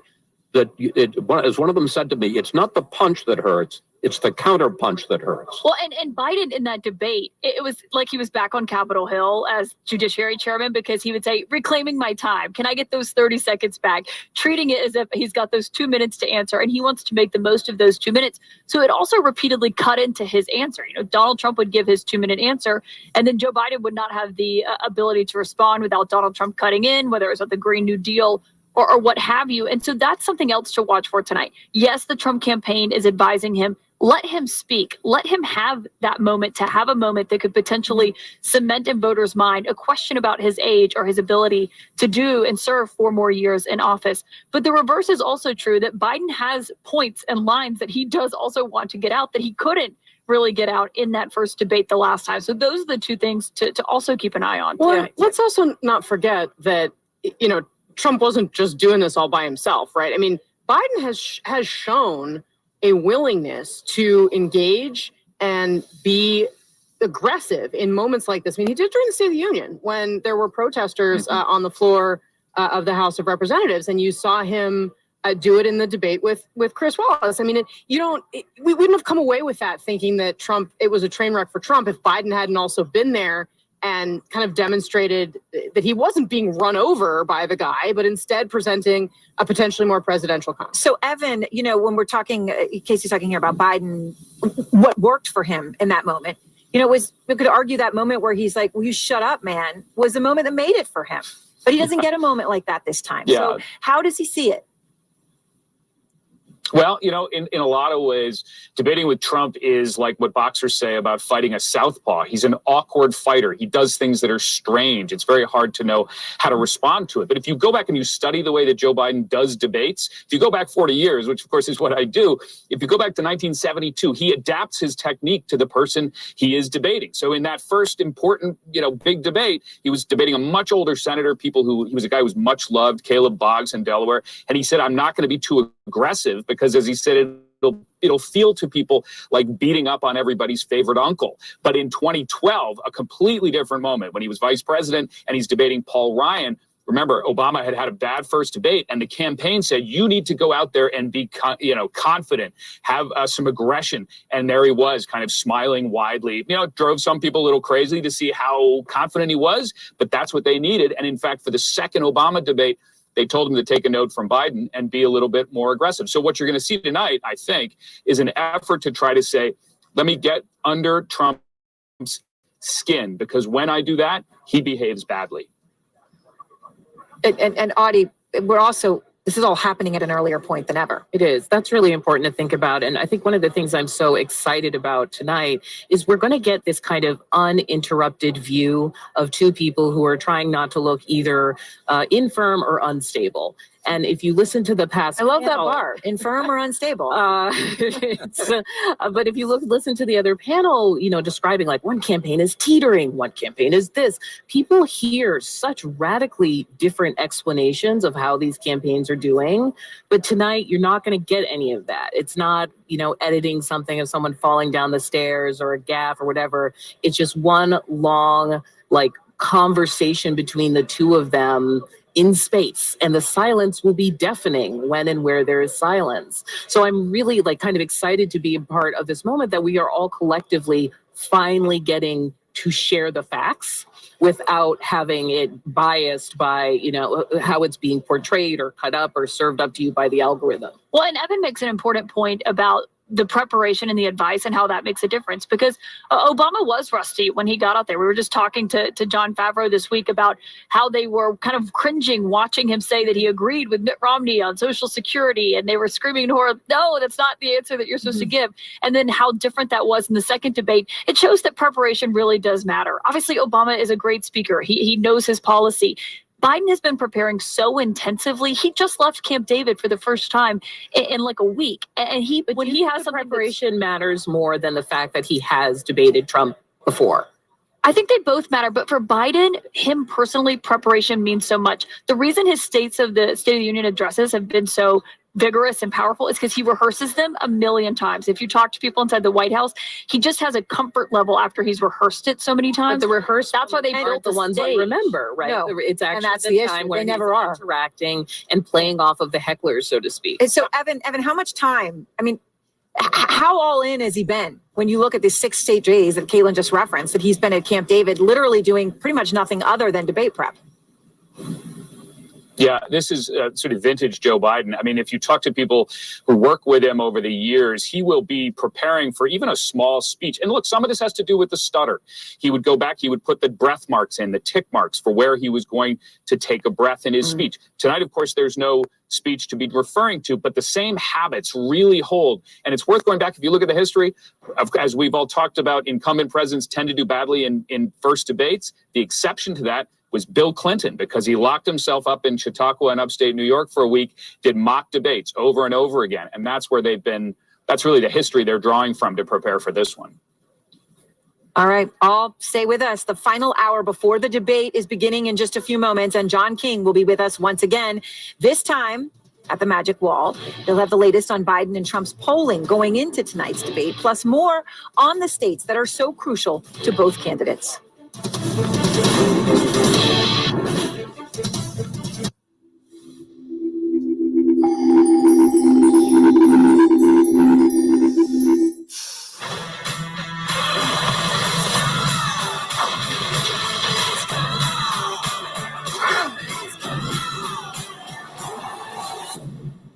What, like it's hard?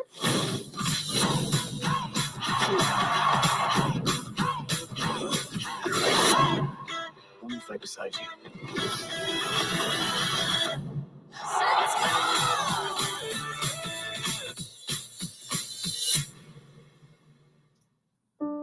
Sail through the heart of historic cities and unforgettable scenery with Viking. Unpack once and get closer to iconic landmarks, local life, and cultural treasures. Because when you experience Europe on a Viking longship, you'll spend less time getting there and more time being there. Viking, exploring the world in comfort. I've spent my entire career in tech, and I've never been more excited about American innovation, especially artificial intelligence, where the U.S. currently leads the world. AI is a game-changing technology for small businesses. Our leaders must protect America's competitive edge. Take control of your health by boosting your force field, the immune system. With the Aura Ring, you can listen to your body's signals and raise your defenses. Aura tells you when your temperature is higher than normal, how to improve your sleep, or if your heart rate shows signs of stress, so you can decide to push yourself or to lie low. Live smarter, stronger, healthier with the Aura Ring. HCM is a serious heart condition affecting as many as 1 in 200 people, like me. And me. I was still short of breath on my beta blocker. So I talked to my cardiologist. And asked about treatment advances in HCM. That talk made a real difference. It gave me new hope. Talk to your cardiologist today. Visit hcmrealtalk.com to learn more. Here we go again. The This election is heating up, but the Daily Show news team is barely breaking a sweat. It's the most wonderful time of the year. Comedy Central's The Daily Show, weeknights on Comedy Central. Sometimes I imagine what I'd write today for my dear friend Martin. I'd remind people that all hate thrives on one thing: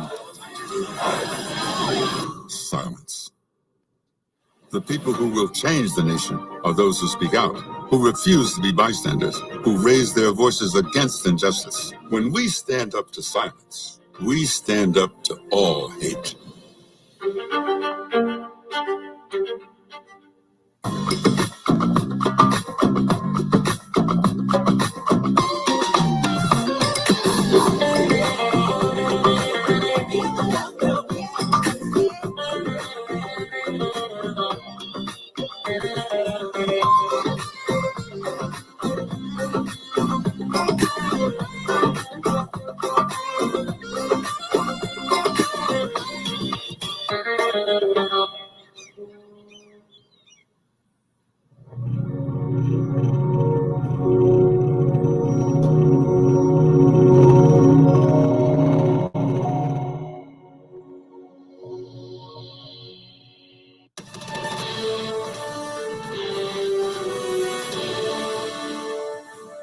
Welcome to Debate Night in America. It is 8 p.m. here in Atlanta. Tonight's CNN presidential debate now just 1 hour away. Two candidates sharing a stage only with each other, not a live audience, one of many factors making tonight unlike most other presidential debates, and some which make what's about to happen here historic. A president debating a former president for the first time ever.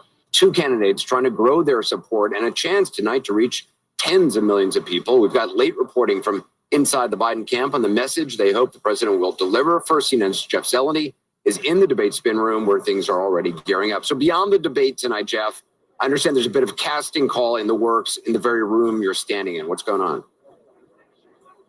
Anderson, of course, the debate is the main event, but there is a Republican casting call right here in the spin room. And this is what I mean. Former President Donald Trump's campaign has invited about a half dozen Republicans to come here after the debate to make their case and defend his performance. And they are the very Republicans who are on his short list to be his potential running mate. North Dakota Governor Doug Burgum will be on hand, as will Ohio Senator J.D. Vance, Florida Senator Marco Rubio as well. Those three are largely thought to be his leading contenders. Others will be on hand as well. South Carolina Senator Tim Scott will be here. Florida Congressman Byron Donalds has been here all day.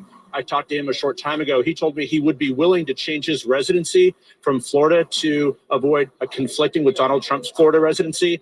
And of course, New York Congresswoman Elise Stefanik also in Atlanta at a watch party. The reason that these potential running mates are here is because they have been participating really for many weeks in what has largely been a tryout in the very open public. They've been flying around the country with the former president on his plane. They've been attending events, all to sort of see his comfort and a familiarity with him, perhaps more than that, to see how they defend his record. So right here in the spin room could be the final stages of the casting call for his Republican running mate. In just 20 days, that person will give a speech in Milwaukee at the Republican National Convention. All right, Jeff Zeleny, thanks very much. Back with the panel, but I want to start with John King, who's moved over to the Magic Wall. John, with about an hour to go until the start of the debate, just give us a level set on the current state of the race. An hour to the debate, Anderson, 18 and a half weeks till Election Day. This is how the last one ended. An overwhelming, convincing Electoral College win for Joe Biden and a big win in the popular vote by 7 million votes. That's how the last one ended. We are in a very different race tonight. First, let me pull up just where we are from a national polling perspective. Forgive me for turning my back. I just want to stretch this out. These are national polls, right? I'll get to state by state in a minute. But if you look at the national polls, no clear leader, we call this, because it's 49-47.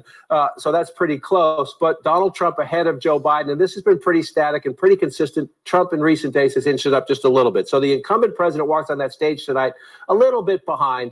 Close, though, in the national polls. But that's not how elections are won. Presidential elections are won. If you do a state-by-state battleground look right now at the polling, I've been doing a lot of traveling. I can tell you anecdotally, it backs up that polling. Donald Trump, not huge leads, but he's ahead in Pennsylvania. He's ahead a little bit in Michigan. He's ahead a little bit in Wisconsin. He's ahead here in Georgia. He's ahead a little bit in Arizona, and he's ahead a little bit in Nevada. Now, again, some of these polls are 2 points. Some of them are 5 points. They're all very close. Some even within the margin of error. So the statisticians out there are arguing a little bit what I'm saying. But Donald Trump has momentum in the battleground states where it's won. So if that held up, anything close to that held up, that's your 2020 map. It would look more like 2016, where maybe Donald Trump might still lose the popular vote, but those were states, 5 of those 6 he won against Hillary Clinton in 2016.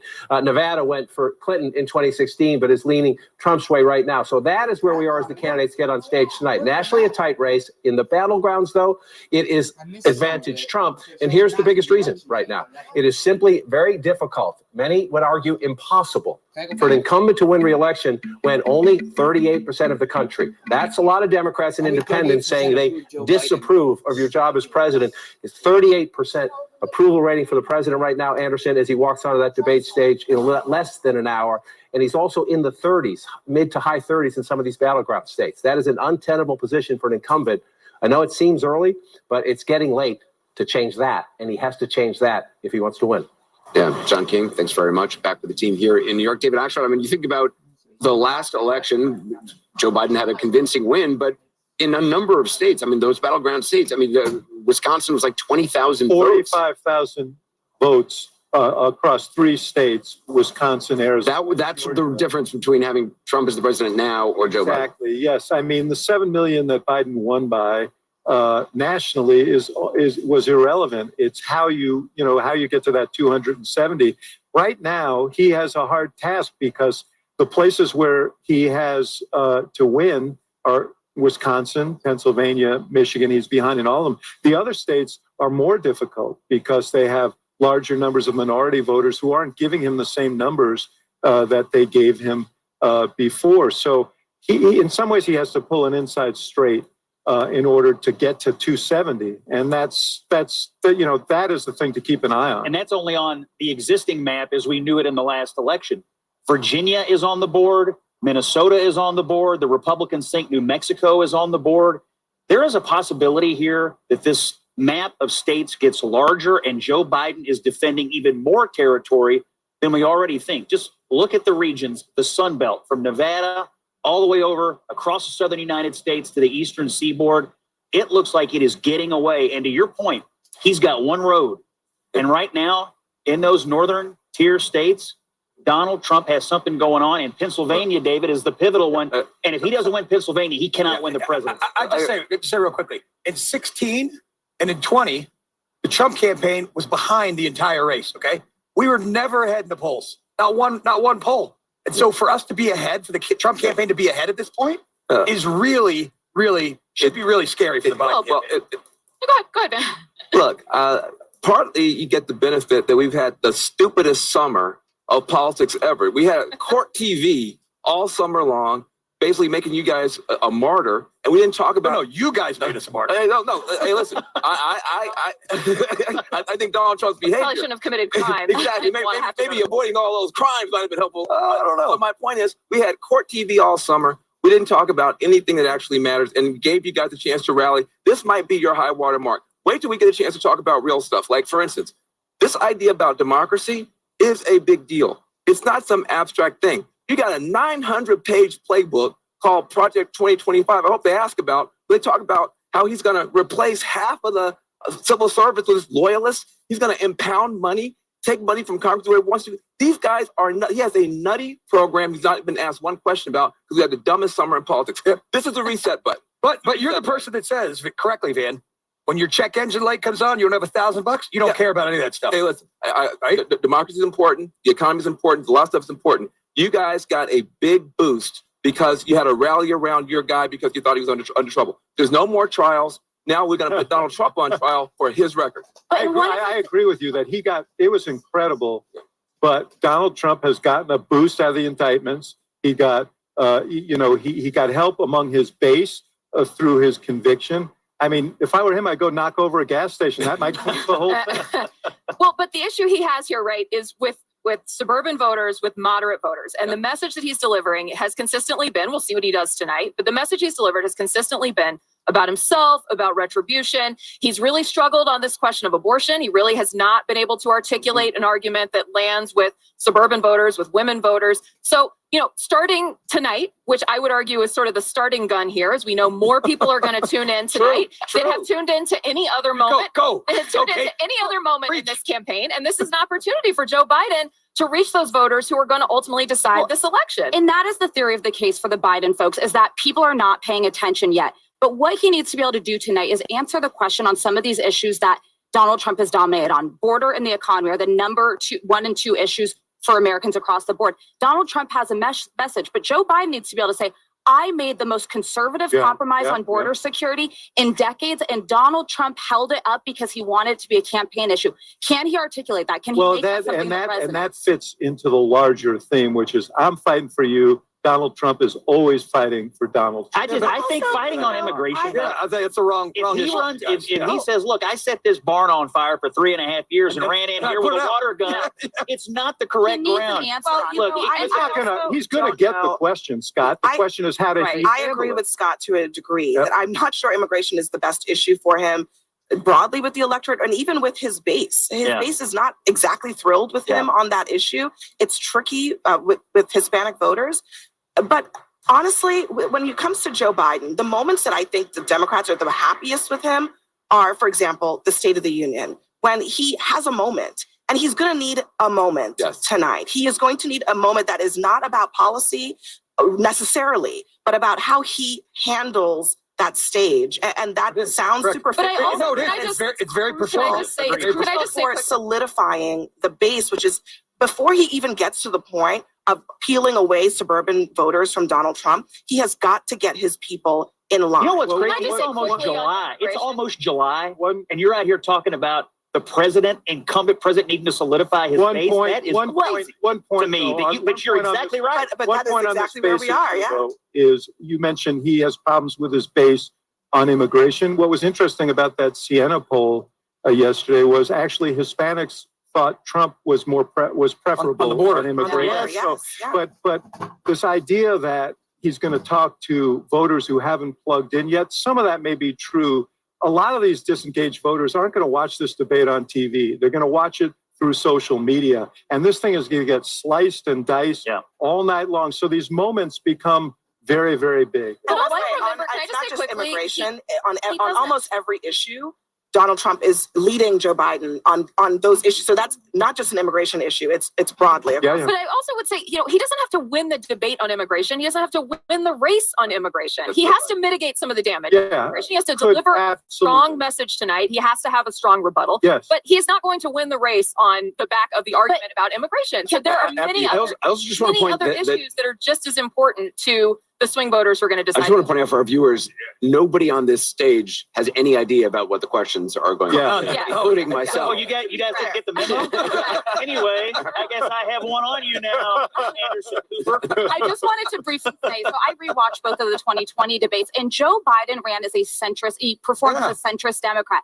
If he is actually trying to appeal to his base tonight, he's losing the suburbs. He's losing the people he needs to win over. And therein lies the And just to be clear, I'm not saying he needs to pander to his base. All I'm saying is that the base has a lack of enthusiasm problem. And they want to see a Joe Biden that they can be excited and happy about voting for. And some of that is on the poll. But I Joe Biden make it happen? But also the list of things, it's interesting listening to you all because the list of things that you all are saying Joe Biden needs to do is a very long one. The list of things that the former president needs to do is very small. It's almost like he has to change the whole game. He's the incumbent president. And yes, the list of things Joe Biden has to do tonight is long. It's longer because when you are the incumbent, you're on a more defensive posture than you are if you're the president who was the president 40 years ago. Which was the advantage that Biden had 4 years ago.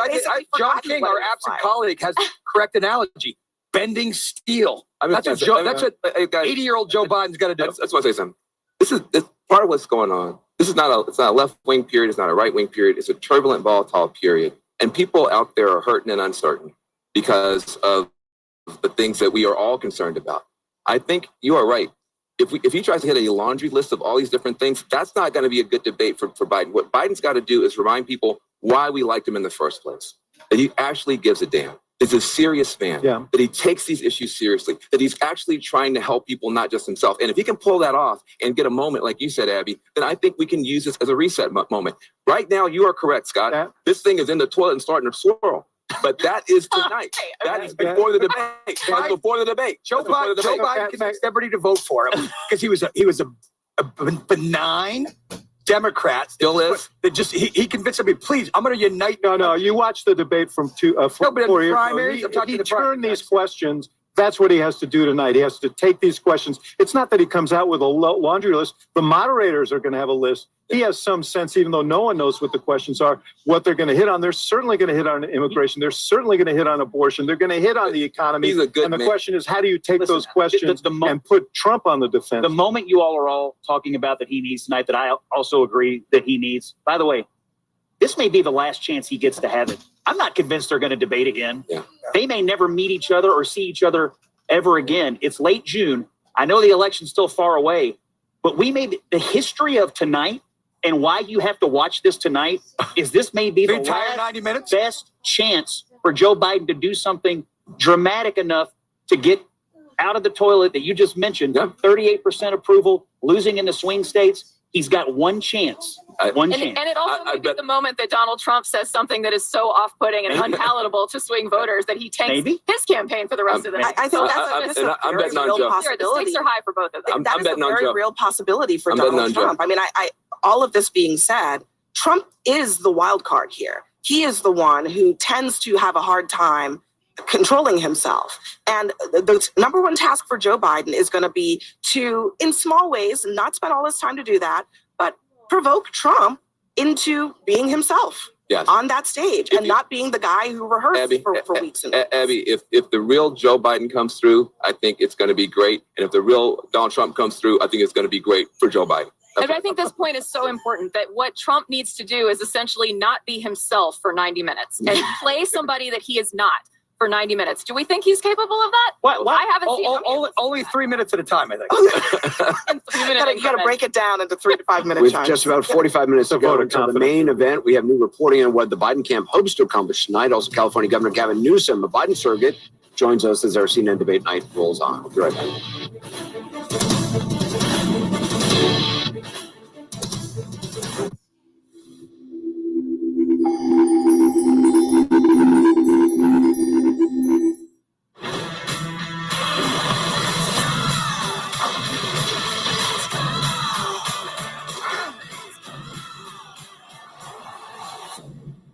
What, like it's hard?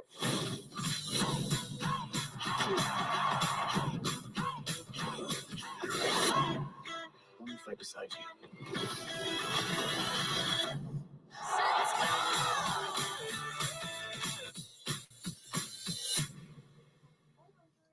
In the furniture business, things move fast. ZipRecruiter helps us hire qualified candidates who can keep up. We needed a project manager yesterday. We posted a job on ZipRecruiter and had our guy on site in 5 days. He was qualified in every way.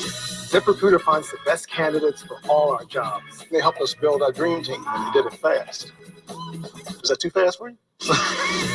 4 out of 5 employers who post on ZipRecruiter get a quality candidate within the first day. Try it for free at ZipRecruiter.com/hire.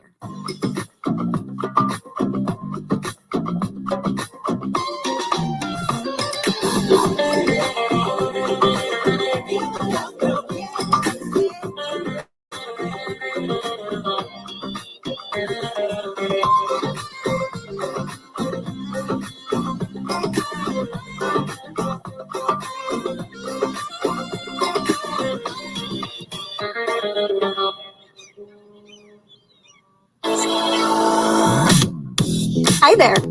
I'm an ad. Ever notice how some ads just speak to you? Savvy advertisers place their ads where people like you actually are, streaming your favorite programs. That's why they choose Viant to make an impression. So if you want the latest AI-powered buying tools to execute and measure your connected TV campaigns on premium streaming inventory, choose wisely. Choose Viant. Here we go again. This election is heating up, but the Daily Show news team is barely breaking a sweat.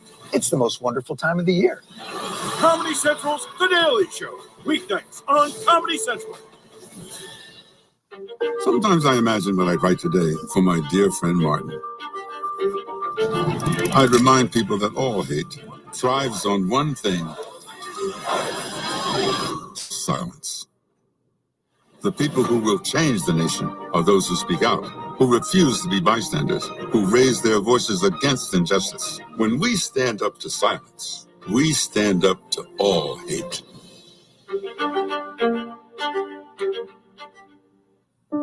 Sail through the heart of historic cities and unforgettable scenery with Viking. Unpack once and get closer to iconic landmarks, local life, and cultural treasures. Because when you experience Europe on a Viking longship, you'll spend less time getting there and more time being there. Viking, exploring the world in comfort. See why hand battered is better with the $6 chicken basket. Our 100% white meat chicken is always just a batter dip away from becoming its own golden treasure. Batter up, make our app your first mate, and order ahead to skip the wait from Long John Silver's. This year.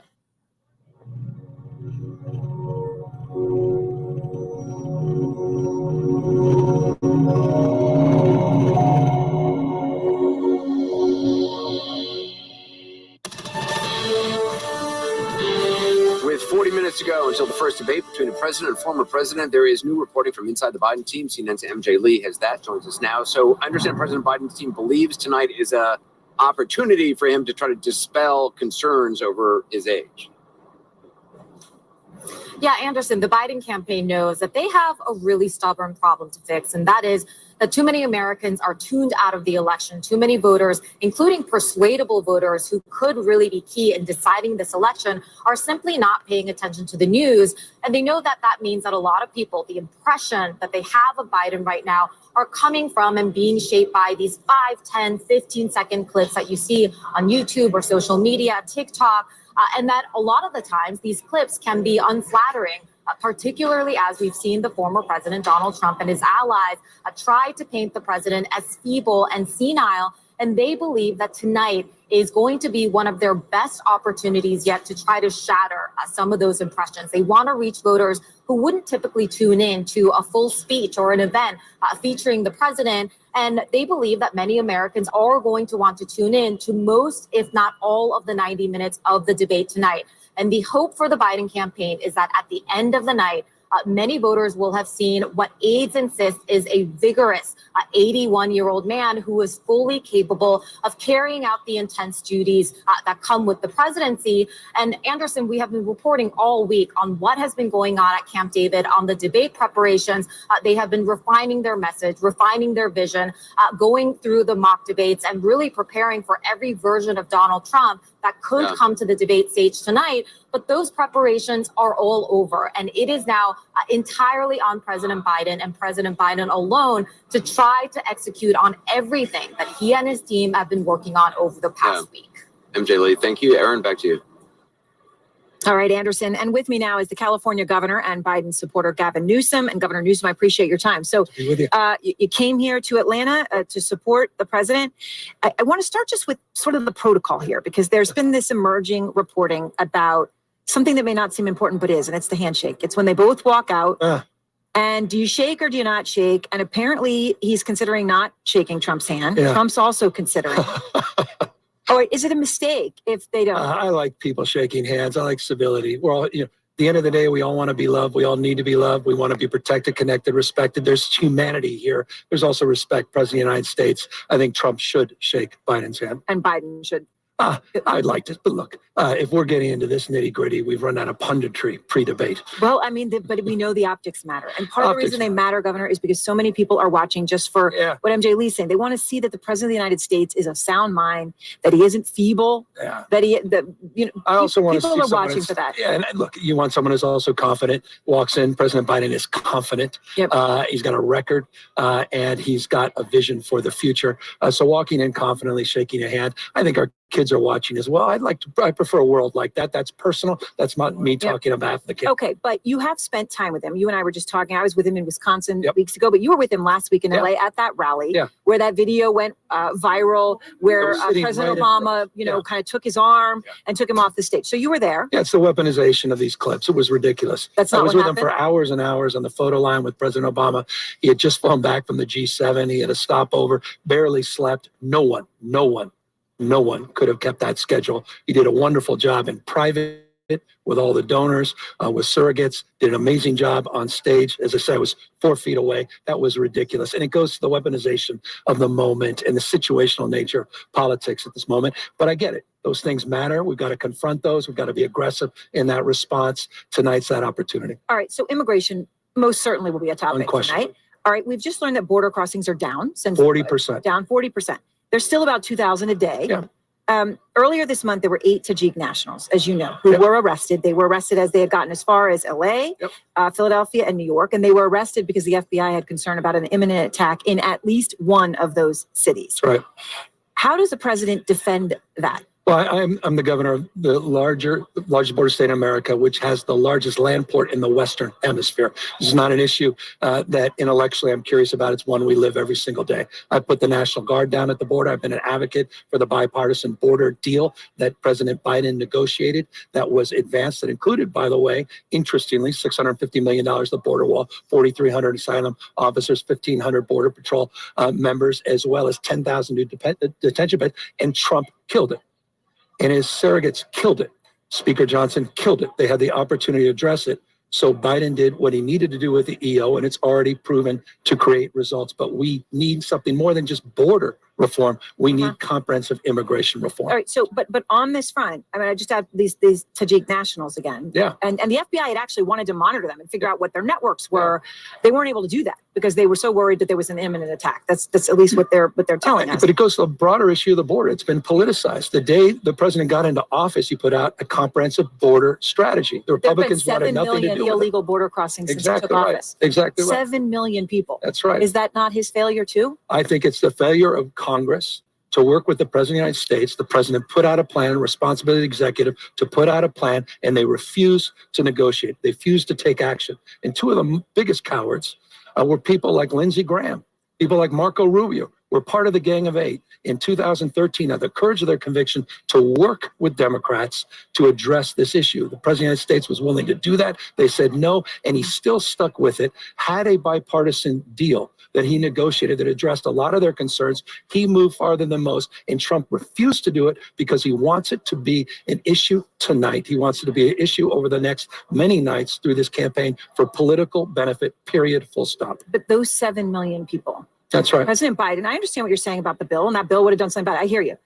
But then the buck stops with him, and he could have done something much sooner. He could have done the CO. He didn't, and people came over. We don't know exactly when those Tajik nationals came over. We don't know who else came over. I mean, do you have a fear about some of those people among those 7 million? As I say, I'm a border state governor. I put close to 400 National Guard down at the border to address counter-drug issues, to address the issue of fentanyl and human trafficking and smuggling at the border. I take that very seriously. We've put migrant facilities together. That should be the job of the federal government to support those efforts. Republicans in Congress refuse to support those efforts and continue to play politics. Of course, we're all, at the end of the day, society becomes how we behave. We are our behaviors. Democrats, Republicans, members of Congress, past and current. The last comprehensive immigration reform was someone familiar to Californians, and that was Ronald Reagan in 1986. I would like the Republican Party to be more like Reagan, a little less like Trump. So obviously you work with Biden, you're supporting him, you're here as a surrogate tonight. You also worked with Trump, and you got along with him. Yeah. And you have both talked about it.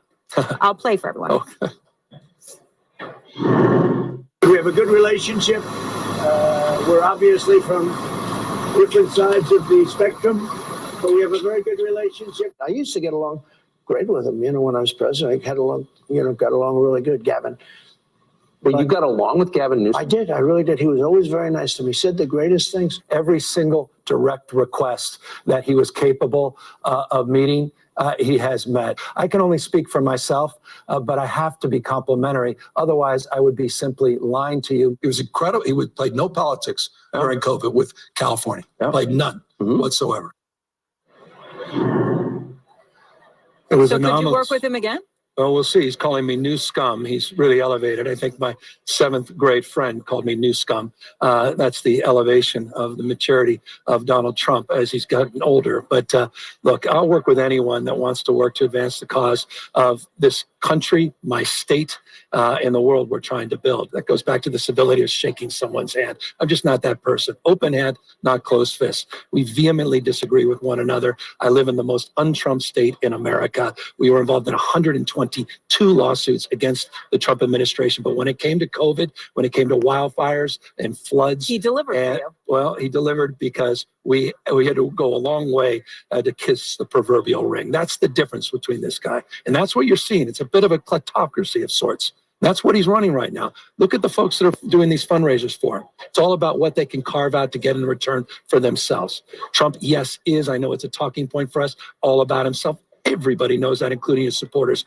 But he's carving out those with means, including making deals for $1 billion on oil and gas, and I'll take care of your regulations in public. This is corruption of the highest order, and we will always call that out. At the same time, I'll work with anyone that will work with us. All right, Governor Newsom, I appreciate your time. Thank you very much. Good to be with you.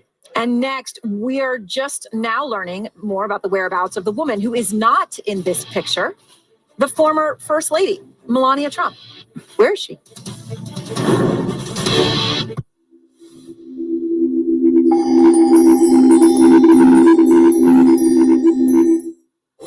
Since I was 16, I've been in the limelight of climbing. Sasha's story is amazing. I had the skills to lead an all-female team on an expedition. I get to confront my fears head on. The list of things that could go wrong is infinite. Right, left, foot up, pull, push, push, push.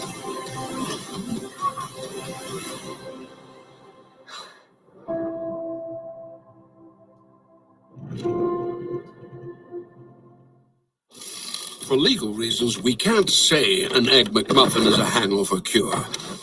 But it probably wouldn't hurt to have one delivered. Just putting it out there. Order McDelivery in the app. Hey, my name is Jared, and this is Matt. And a little thing we love about the Chick-fil-A Maple Pepper Bacon Sandwich is that sweet and savory flavor combo. It just takes the sandwich to a whole new level. I love the grilled chicken because of how juicy it is. It has that perfect smoked flavor. And then the crunch of the pickles and the sweet heat that they bring just kind of ties it all together. And that crispy sweet bacon, it adds so much flavor. The bacon ties in amazing with the warm, soft bun. You can really taste the sweetness in every bite. The maple bun is bringing the fun. Real customers paid for their testimonials. Febreze. When you host, your bathroom can feel like a revolving door, and that Just Clean freshness is gone. Unless you keep things fresh with Febreze Small Spaces. It's an outlet-free air freshener that continuously fights odors and freshens for 45 days. So even after every flush, you know your bathroom is going to smell amazing. And the freshest bathroom deserves the irresistible softness of Charmin toilet paper. What keeps baby's skin healthy? A diaper that doesn't leave skin wet. That's why Pampers Swaddlers absorbs wetness better for up to 100% leak-proof protection and 0% skin irritation. Pampers, for healthy baby skin. HCM is a serious heart condition affecting as many as 1 in 200 people. Like me. And me. I was still short of breath on my beta blocker. So I talked to my cardiologist. And asked about treatment advances in HCM. That talk made a real difference. It gave me new hope. Talk to your cardiologist today. Visit hcmrealtalk.com to learn more. I've spent my career working in tech, and today I run my own software company. I'm excited about the future of American innovation, especially with artificial intelligence, where the U.S. currently leads the world. American researchers are making exciting new discoveries, and U.S. companies are investing billions in AI solutions that will strengthen small businesses.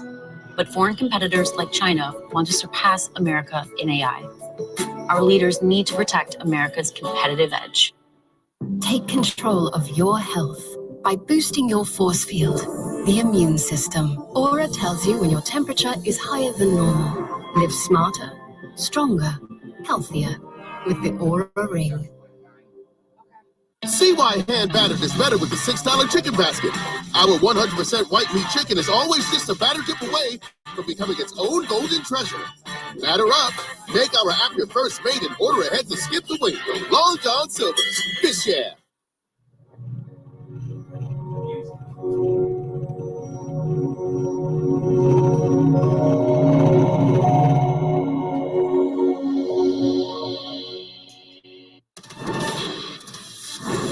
First Lady Jill Biden is here in Atlanta for tonight's debate. Nothing unusual about that. Spouses traditionally attend big debates. Tonight, that tradition is being broken by the former First Lady. CNN's Kristen Holmes is back with new reporting on that. What have you heard, Kristen? Yeah, Anderson, when Donald Trump takes the stage today, notably missing nearby to give him support will be former First Lady Melania Trump. Now, there have been a lot of speculation about whether or not she would attend this debate, particularly given just how critical this moment is for the campaign. The campaign itself was really cagey about answering questions about whether or not she would be here. But as we saw, when Donald Trump's plane landed here from Florida, he got out of the plane with a slew of different advisors, but no Melania Trump.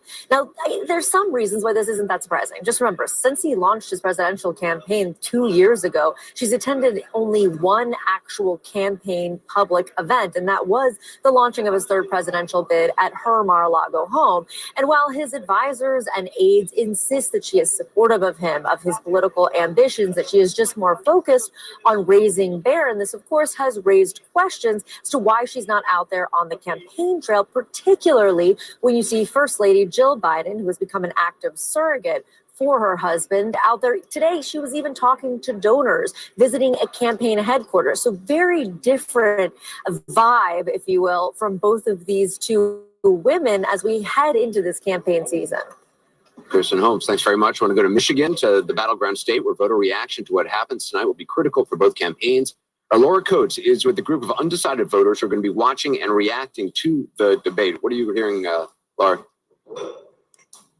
It's so critical right now. I am at Macomb Community College in Warren, Michigan, right outside of Detroit. This is a critical district, a critical county. Remember, Michigan more broadly went to Trump in 2016. It was flipped by Biden in 2020, but this particular county went overwhelmingly for Trump later on. And so now this is what you're talking about. A group of people here who are undecided. It's pretty evenly split. Those who are leaning towards Biden, those leaning towards Trump, but largely undecided about what they're going to do. This is the audience that these two candidates want to be speaking to. Those who could be persuaded, those who could need to change their minds. It's all right here. And they're going to have the opportunity to tell you how they're feeling. At the end of the debate, we're going to be asking them what they thought throughout the debate. We're going to capture on this device I'm holding in my hand. Each of them has it in their hands as well. When they have an agreement with something that's being said, they're going to dial it to the right. If they disagree, to the left. It'll be tracked over the course of the debate. And we're going to have line graphing to show you per identification of the party they're leaning towards, how they're actually seeing these issues. This is so critical. This is so consequential. I've had a chance to talk to a number of them, and it runs the gamut what they are concerned about. Anything from immigration to the age of the candidates, for veterans, what's happening in foreign policy, the deficit, Medicaid, Medicare, retirees. It really runs the spectrum. This is the kind of room that these two candidates want to speak to. Let's see if it resonates. All right, we'll come back to you after the debate. Laura, thanks so much. Aaron, back to you. All right, Anderson. And look, it's pretty fascinating when you think about it. What's that group, finding those undecided voters?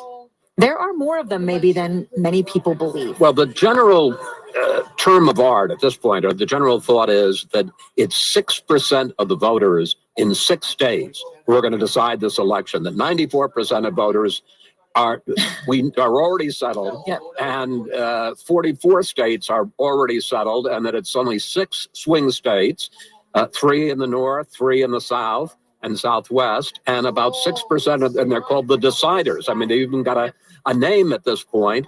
And interestingly enough, there was a poll in the New York Times that indicated on the issue of democracy at this point, they trust Trump more than Biden. Now, I think democracy means different things to different people. Fair. I think a lot of it is, how's the country running? Right track, wrong track. But it is a very small sliver of people. Maybe instead of all these big national debates and all these national ads, maybe we should just get those couple of million people in a room and have them decide it all for us and be done with it. It is amazing, though, Audie, that democracy is something that can also be flipped, that it is equally important to some Trump voters as Biden voters, and they see it the opposite way. Or, I mean, one thing that happened during COVID is because there were changes to some election laws to accommodate the pandemic, there are people who thought that went too far and criticized that as in terms of election integrity. I do want to say this is such a great state to be in, because in Michigan, you have like these amazing students, right? And university spaces. You also have like a robust labor union kind of community. You have that suburban mom community that everyone's talking about. It also has rural elements. It's really like a great state, and a key one in the so-called blue wall that at one point went to Trump and then Biden got it back. And these are all constituencies that both of these candidates are aiming their messages at. And I just quickly, I got to say, Macomb County, 1980, that's where Ronald Reagan went in a very democratic state. And he went after the Reagan Democrats. These were blue collar, the people on the assembly lines, and they flipped from the Democrats and Jimmy Carter to Ronald Reagan. And that was a real sign that Reagan was going to win the election by a landslide. Trump voters in Michigan, that same group of people. I mean, if you walk, I mean, in 2016, I went to union halls with Bernie Sanders and Donald Trump, and they seemed to love both of those people. And none of them really were cottoning on to Hillary Clinton in either one of those scenarios. And I think you're absolutely right about how it kind of gives us all of these little microcosms here. And I do wonder, I think one of the things that is a big question here when you ask voters to rank their priorities, the economy is always at the top. Yep. But then you're also seeing all of these people who have continued to vote for Nikki Haley in the Republican primaries, even after she dropped out of the race. And I just keep coming back to wondering whether, is it the economy for those voters? Is that really why they were doing that? And how are they balancing the displeasure that they clearly, these people are Republicans, right? Many of them have been voting Republican their whole life. Switching to vote for a Democrat would be a huge, huge ask. But that said, they're clearly not happy with their now presumptive nominee in Donald Trump. And which one of those things is going to win out, I think, is maybe end up being the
From ancient treasures to modern vistas.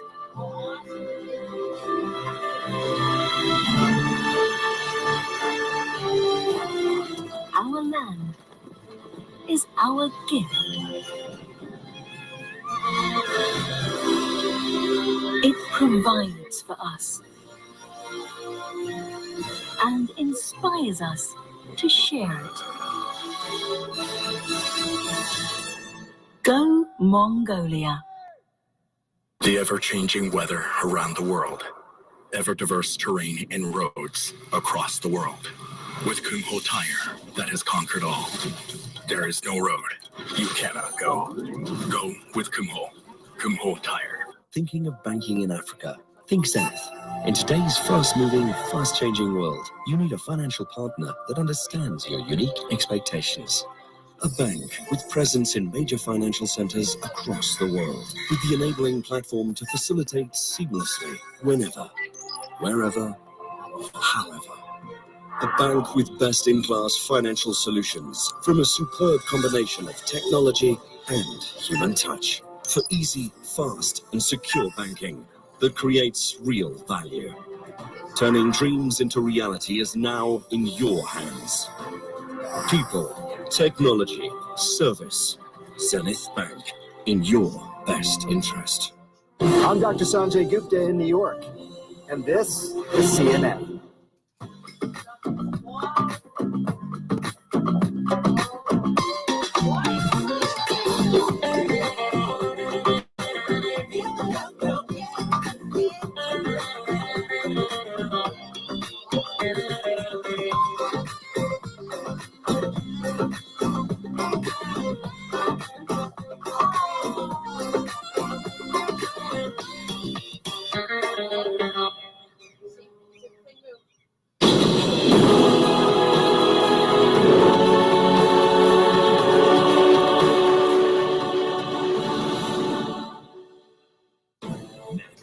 Live from Atlanta, the most anticipated moment of this election. Biden. That's why I'm running to be an American in the future, because that's who we are, a nation of possibility. Trump. We had the best economy, we had the best border, we had the best of everything, and now we got to do it all over again. We're going to do it even better. Two very different visions for America. One unprecedented night, moderated by Jake Tapper and Dana Bash. The CNN presidential debate. Next, live on CNN.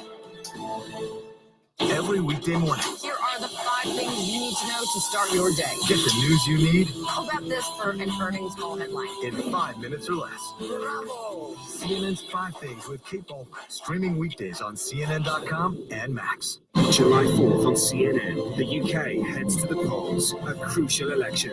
CNN covers all the angles. Who will win the keys to number 10? It's the race to run the UK. Follow CNN for all the results. July 4th. This is CNN. More people get their news from CNN than any other news source. We are just over 10 minutes away from the start of the first presidential debate of 2024, the earliest presidential debate ever. And though the candidates may be the same as 4 years ago, their roles, incumbent and challenger, are reversed. Back to the team here. Van, even though, both these men have debated before, you say we're going to learn something new about them tonight. Well, we will finally understand something we've kind of been batting back and forth. With Biden, the question is, we're going to learn how much have his debating skills declined. Maybe they haven't declined at all. We're assuming that they have. So that's going to be important. We're going to learn about that. And with Trump, we're going to learn how much has his maturity as a debater improved. We've seen him do crazy stuff as a debater. We've seen him do somewhat smarter. But we're not the only people that care about this. I just want to point that out. The whole world is watching tonight. It's not just about America. You got soldiers on the front line in Ukraine who are listening on radios right now trying to figure out, are they going to have a country after this election? You have people on island nations with the waters rising, wondering if climate policy is going to be thrown in the garbage can in this country. This is a very important moment coming up here, and I think that it's not just these individual points. Who are these men? Who have they become over the past 4 years? That's going to be revealed. And what are they going to do? Yeah. in the White House if they are there for another 4 years. I mean, I think that particularly for Trump, there are a lot of unanswered questions about how he might govern a second time around. What is he going to do on abortion? What is he going to do when it comes to the federal government? What is he going to do on healthcare, on the border? The broad strokes, I think he's operated in the broad strokes at his rallies and in the very friendly interviews that he has done. But this is the moment when we need to get down to brass tacks about what it actually is. And he cannot just be on all sides of the abortion issue, for example. The American people are going to need answers. Yeah, but I don't think Americans are looking for a policy debate. You're not going to get it with these very brief answers. This is performative. How do they look? Can they articulate an answer quickly and succinctly and wrap it up in the 2 minutes they have? That's what people are going to watch. They look like they're on their game. Right? Do they have energy? That is true to a point. Stage, it's going to matter to people. That is true to a point, Dave. And certainly for the president, it's very important. But it's not just how he says what he says; it's what he says, and can he? These issues that you're talking about, can he land punches on Trump and not allow Trump to turn this into a referendum on Biden? And that to me is very key about how this thing goes. And I'm struck by the historic moment that we're in, and the whole world is watching this simulcast internationally, where you have a man who played a role in inciting an insurrection, denied the election results, has now been criminally convicted as the first felon running for president. And 18 weeks from now, we may wake up to being President-elect Donald Trump. That's where we're at. And Joe Biden has made his message. It is about preserving what America is, an American democracy. Yet he's underperforming. Tonight is the night he has to show up. The stakes are so high, and if he doesn't, there needs to be a real conversation about what does it say about the Biden administration? You go through that laundry list of horribles, and yet that's Donald Trump's ahead. That's my point. I think it's actually a little bit beyond what you said. Yes, those things are true about Donald Trump that you laid out, but also Joe Biden ran on unity, national unity. And he said he ran because of Charlottesville. And when I think about what you said about our divisions and what kind of a country are we going to have, I think a lot of people are asking themselves tonight, what kind of a country do we have today? You look at the divisions in this country right now. We're having Charlottesville on steroids every day in this country. We've got men and women who are going different directions. We've got college and non-college going different directions. Working class and white collar going different directions. Rural and urban going different directions. The next president may be decided tonight on the CNN stage, and they have a mission to unify this country. Biden ran on it, and he has not done it. So you're saying that Donald Trump is going to be. It's hard to imagine that if people's concern is divisions in this country, that they're going to say, we need Donald Trump back. That's a really. Joe Biden has achieved his mission on this? He said it's why he ran. Yes, I think that, for example, he has worked with Republicans in Congress to do some really important things. Infrastructure. He has tried to represent the whole country. I just look. Trump has some strengths going into this debate. I think it'll be really interesting if he argues that I'm the guy who can unify this country. He's never shown interest. 38% of America doesn't believe it, right? I mean, only 38% of America think he's doing his job, right? According to the New York Times Siena poll. But also the notion that we would blame Joe Biden for putting forward a message about unity, working across the aisle to get significant bipartisan legislation done, including on infrastructure, including on guns, and suggest that the solution here is to abandon the notion of unity and to say, no, in fact, we're going to go back to Donald Trump, who is all about division, who stokes the worst of white supremacy in this country. Absolutely stood on the debate stage 4 years ago. Let's see if we see another moment like that. The worst of white supremacy? Stood on the debate stage. Have you looked at the newspaper last week? Would not condemn white supremacists. The notion that going back to that is going to further unify the country, that defies reason. The lack of division. I want more unity, and I think you know that. On the immigration in particular, which is a sore point now, there was a moment to bring people together. And it was Trump that stood in the door. When Biden reached out, we gave away everything we wanted on immigration to try to get a deal. And it was Trump that said, I'd rather leave the border on fire than solve the problem. So I don't think that he's going to be the unifier in chief to point it. But this underscores why 6 in 10 Americans didn't want this rematch that we're watching right now. That you may like some of what Joe Biden's accomplished, but you think he lacks the leadership credentials. You don't have the confidence going forward. And a Donald Trump, I hear every day from people who can't stand his character. They don't think he's a good guy, but they felt like life was better under him. Both need to show up to date, and they need to make themselves appear as though they can be the president and they can make things marginally better than people feel they are today. These are very familiar men and to the men and women watching around the country, but first impressions matter.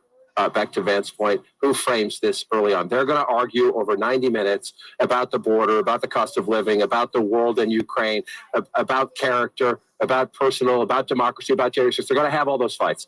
But coming out of the box, I think who wins the last 80 minutes will have a lot to say about who wins the first 10 minutes by framing what is this about? Why are we here? This is so important because people know what Donald Trump's message is. His message is the world's out of control. Biden's not in command. I'm strong. He's weak. Elect me. That's essentially his message. It hasn't been as clear what the Biden message is. It's coming into focus now. I advocate for people. I'm fighting for people. I'm fighting for your future. He's consumed by his past and fighting for himself, for vengeance and retribution. How's that going to help you? But he needs to really, really bring it tonight so that when people leave after those 90 minutes, they say, I get it. I get what the argument is, and I'm moved by that argument. The comparative that people are making, though, and the nostalgia, as some have called it, for Trump, I think comes down to a simple thing for a lot of voters who aren't political junkies, and that is, I kind of like where the country was before COVID. If we hadn't had COVID, that would have been fine. It's over now, and I don't like what Biden is doing. I'd just like to go back to where I was right before COVID happened. I had money in my pocket. I could buy a house. I could buy a car, and going to the grocery store did not give me anxiety. And you know who the president was? It was Donald Trump. And I think there are a lot of voters who are just thinking, we had a momentary blip in this world. That's over, and we got to get back to where we were when we didn't have daily anxiety. If you talk about that, you talk about the United States of amnesia. If you're talking about we didn't have daily anxiety, wait, maybe you guys had anxiety. That was the hallmark of the Trump presidency. Was chaos. This economic pain that you're talking about is the challenge. It is a challenge. Yes. And I do think when people are going into grocery stores and they're scared to look at the numbers going up and they have them take stuff out the basket and take it back in front of their children, those things are points of pain.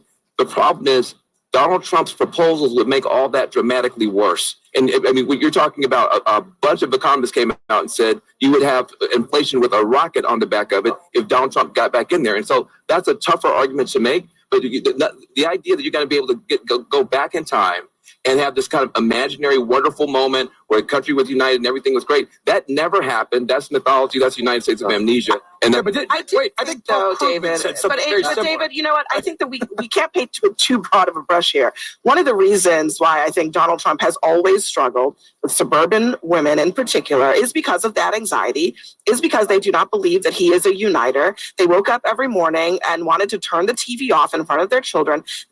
What is he going to do about that tonight? I think is one of the huge questions that face him. And yes, broadly, maybe people are not dissatisfied with where the economy is, but for Trump, that trouble group, it's a problem for them. His temperament, it is a problem for them that he himself is the source of the anxiety. Putting aside, I want to follow up on that point because it's a really critical point. But yet some of those same suburban women are unhappy with Biden's leadership. A lot of them are Republicans who voted for Biden in 2020 because of COVID, because of Trump's chaos, because of all that. It's much harder for a Republican to vote to re-elect a Democratic president. So their DNA is Republican, and Abby is dead right. They don't want the chaos back, but some of them have become transactional like Trump.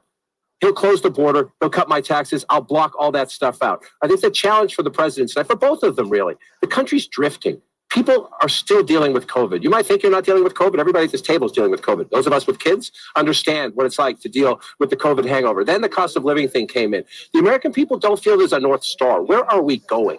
There's nobody saying it's hard, it's tough. We're going to make some mistakes along the way, but that's where we're going. That's just gone in America right now. If one of them can at least give a spark of that, and this is actually, I think, the other problem for both men. Neither of them are great visionaries about, painting a picture of what is the country supposed to be. And it's hard for them because they both are not the most articulate men in the world. I don't know how that's going to play out tonight. We'll see tonight. I want to thank everybody here on the panel. The preliminaries are over. The main event is here. We'll be back with complete coverage and analysis later tonight. And with that, let's turn things over to CNN's Jake Tapper and also CNN's Dana Bash for this first presidential debate of 2024 campaign.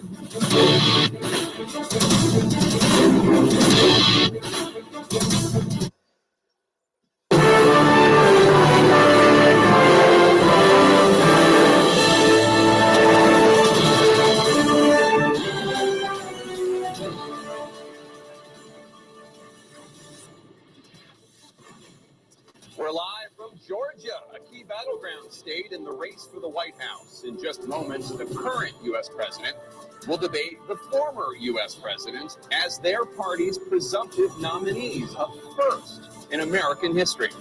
We want to welcome our viewers in the United States and around the world to our studios in Atlanta. This is the CNN presidential debate. This debate is being produced by CNN and is coming to you live on CNN, CNN International, CNN.com, CNN Max, and CNN Espanol. This is a pivotal moment between President Joe Biden and former President Donald Trump in their rematch for the nation's highest office. Each will make his case to the American people with just over 4 months until Election Day. Good evening, I'm Dana Bash, anchor of CNN's Inside Politics and co-anchor of State of the Union. I'm Jake Tapper, anchor of CNN's The Lead and co-anchor of State of the Union. Dana and I will co-moderate this evening. Our job is to facilitate a debate between the two candidates tonight. Before we introduce them, we want to share the rules of the debate with the audience at home. Former President Trump will be on the left side of the screen. President Biden will be appearing on the right. A coin toss determined their positions. Each candidate will have 2 minutes to answer a question and 1 minute each for responses and rebuttals. An additional minute for follow-up, clarification, or response is at the moderator's discretion. When it's time for a candidate to speak, his microphone will be turned on and his opponent's microphone will be turned off. Should a candidate interrupt when his microphone is muted, it will be difficult to understand for viewers at home. At the end of the debate, each candidate will get 2 minutes for closing statements. There is no studio audience tonight. Pre-written notes, props, or contact with campaign staff are not permitted during the debate. By accepting our invitation to debate, both candidates and their campaigns agreed to accept these rules. Now, please welcome the 46th President of the United States, Joe Biden.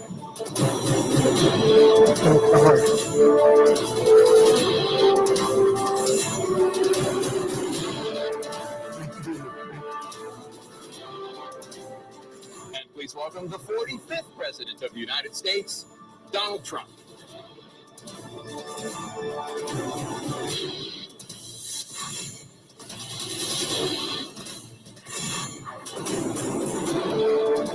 Gentlemen, thanks so much for being here. Let's begin the debate, and let's start with the issue that voters consistently say is their top concern, the economy. President Biden, inflation has slowed, but prices remain high. Since you took office, the price of essentials has increased. For example, a basket of groceries that cost $100 then now costs more than $120. And typical home prices have jumped more than 30%. What do you say to voters who feel they are worse off under your presidency than they were under President Trump? Well, I take a look at what I was left when I became president, what Mr. Trump left me. We had an economy that was in free fall. The pandemic was so badly handled. Many people were dying. All he said was, it's not that serious. Just inject a little bleach into your arm. You'll be all right. The economy collapsed. There were no jobs. Unemployment rate rose to 15%. It was terrible. And so what we had to do is try to put things back together again. And that's exactly what we began to do. We created 15,000 new jobs. We brought out a position where we have 800,000 new manufacturing jobs. But there's more to be done. There's more to be done. Working class people are still in trouble. I come from Scranton, Pennsylvania. I come of a household where the kitchen table, if the things weren't able to be met during the month, it was a problem. Price of eggs, the price of gas, the price of housing, the price of a whole range of things. That's why I'm working so hard to make sure I deal with those problems. And we're going to make sure that we reduce the price of housing. We're going to make sure we build 2 million new units. We're going to make sure we cap rents so corporate greed can't take over. The combination, what I was left with in corporate greed, is the reason why we're in this problem right now. In addition to that, we're in a situation where if you take a look at all that was done in his administration, he didn't do much at all. By the time he left, things were in chaos, literally chaos. And so we put things back together. We created, I said, those jobs. We make sure we had a situation where we brought down the price of prescription drugs, which is a major issue for many people, to $15 for an insulin shot as opposed to $400. No senior has to pay more than $200 for any drug, all the drugs they can include beginning next year. And the situation is we're going to make that available to everybody, to all Americans. So we're working to bring down the price around the kitchen table, and that's what we're going to get done. Thank you. President Trump? We have the greatest economy in the history of our country. We have never done so well. Everybody was amazed by it. Other countries were copying us. We got hit with COVID, and when we did, we spent the money necessary so we wouldn't end up in a Great Depression, the likes of which we had in 1929. By the time we finished, so we did a great job. We got a lot of credit for the economy, a lot of credit for the military, and no wars, and so many other things. Everything was rocking good. But the thing we never got the credit for, and we should have, is getting us out of that COVID mess. He created mandates that was a disaster for our country. But other than that, we had given them back a country where the stock market actually was higher than pre-COVID, and nobody thought that was even possible. The only jobs he created are for illegal immigrants and bounce back jobs, a bounce back from the COVID. He has not done a good job. He's done a poor job, and inflation's killing our country. It is absolutely killing us. Thank you. President Biden? Well, look, the greatest economy in the world. He's the only one who thinks that, I think. I don't know anybody else who thinks he had the greatest economy in the world.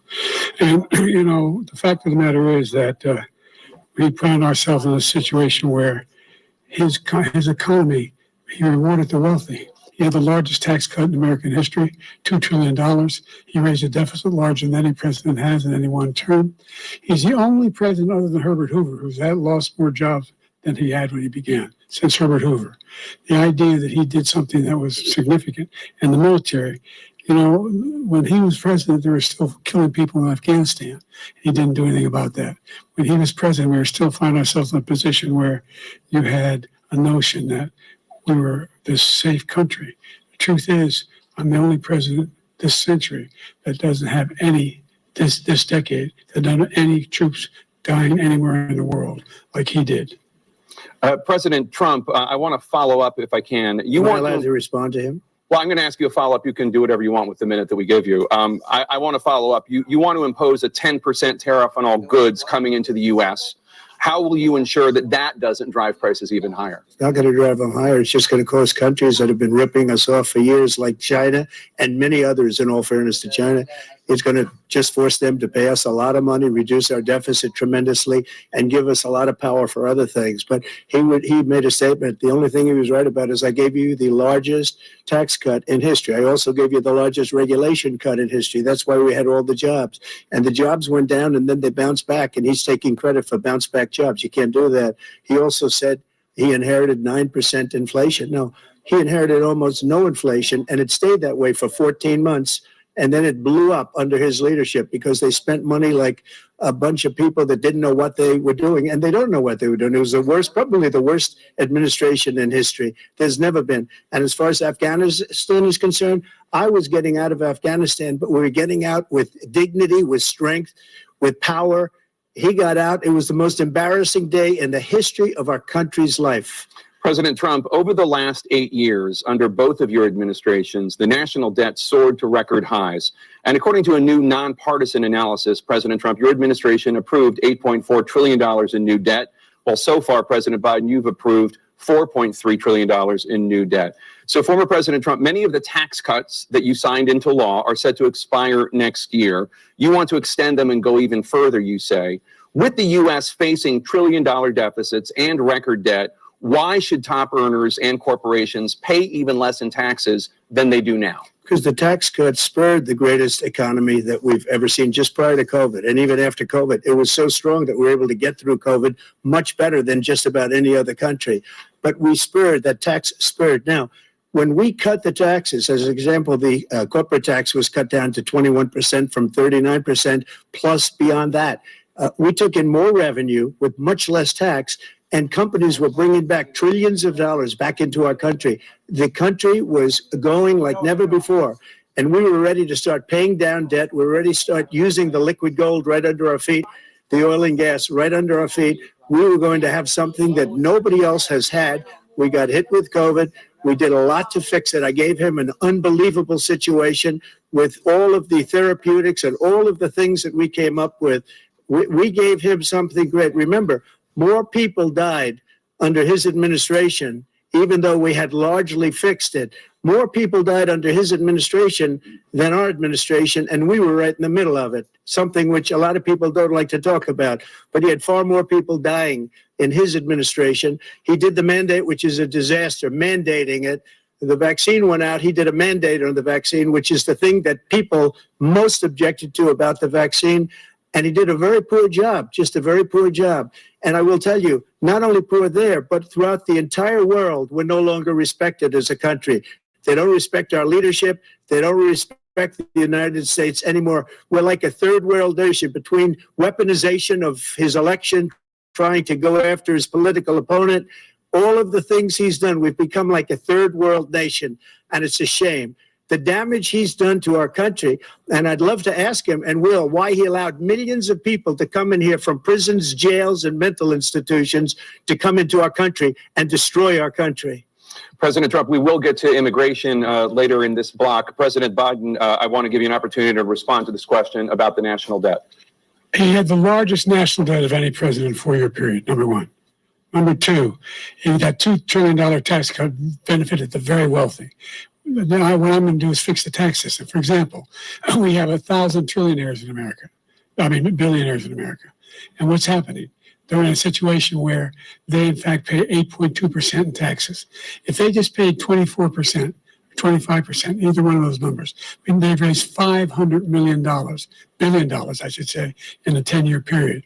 We'd be able to wipe out his debt. We'd be able to help make sure that all those things we need to do, child care, elder care, making sure that we continue to strengthen our healthcare system, making sure that we're able to make every single solitary person eligible for what I've been able to do with the with the COVID.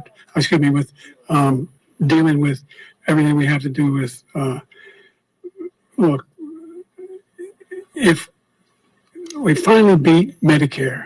Thank you, President Biden. President Trump. Well, he's right. He did beat Medicare. He beat it to death, and he's destroying Medicare because all of these people are coming in. They're putting them on Medicare. They're putting them on Social Security. They're going to destroy Social Security. This man is going to single-handedly destroy Social Security. These millions and millions of people coming in, they're trying to put them on Social Security. He will wipe out Social Security. He will wipe out Medicare. So he was right in the way he finished that sentence. And it's a shame. What's happened to our country in the last 4 years is not to be believed. Foreign countries, I'm friends with a lot of people, they cannot believe what happened to the United States of America. We're no longer respected. They don't like us. We give them everything they want, and they think we're stupid. They think we're very stupid people. What we're doing for other countries, and they do nothing for us. What this man has done is absolutely criminal. Thank you, President Trump. Dana? This is the first presidential election since the Supreme Court overturned Roe v. Wade. This morning, the court ruled on yet another abortion case, temporarily allowing emergency abortions to continue in Idaho, despite that state's restrictive ban. Former President Trump, you take credit for the decision to overturn Roe v. Wade, which returned the issue of abortion to the states. Correct. However, the federal government still plays a role in whether or not women have access to abortion pills. They're used in about 2/3 of all abortions. As president, would you block abortion medication? First of all, the Supreme Court just approved the abortion bill, and I agree with their decision to have done that. and I will not block it.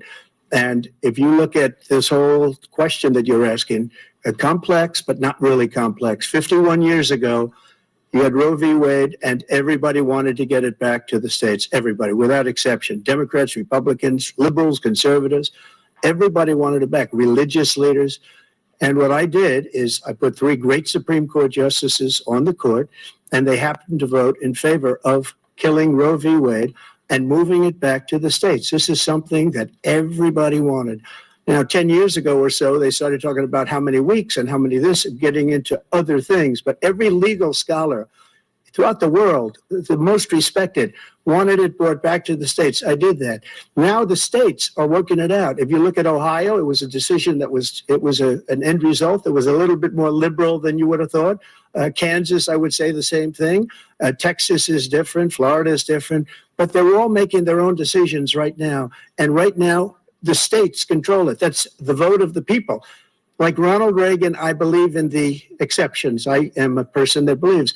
And frankly, I think it's important to believe in the exceptions. Some people, you have to follow your heart. Some people don't believe in that.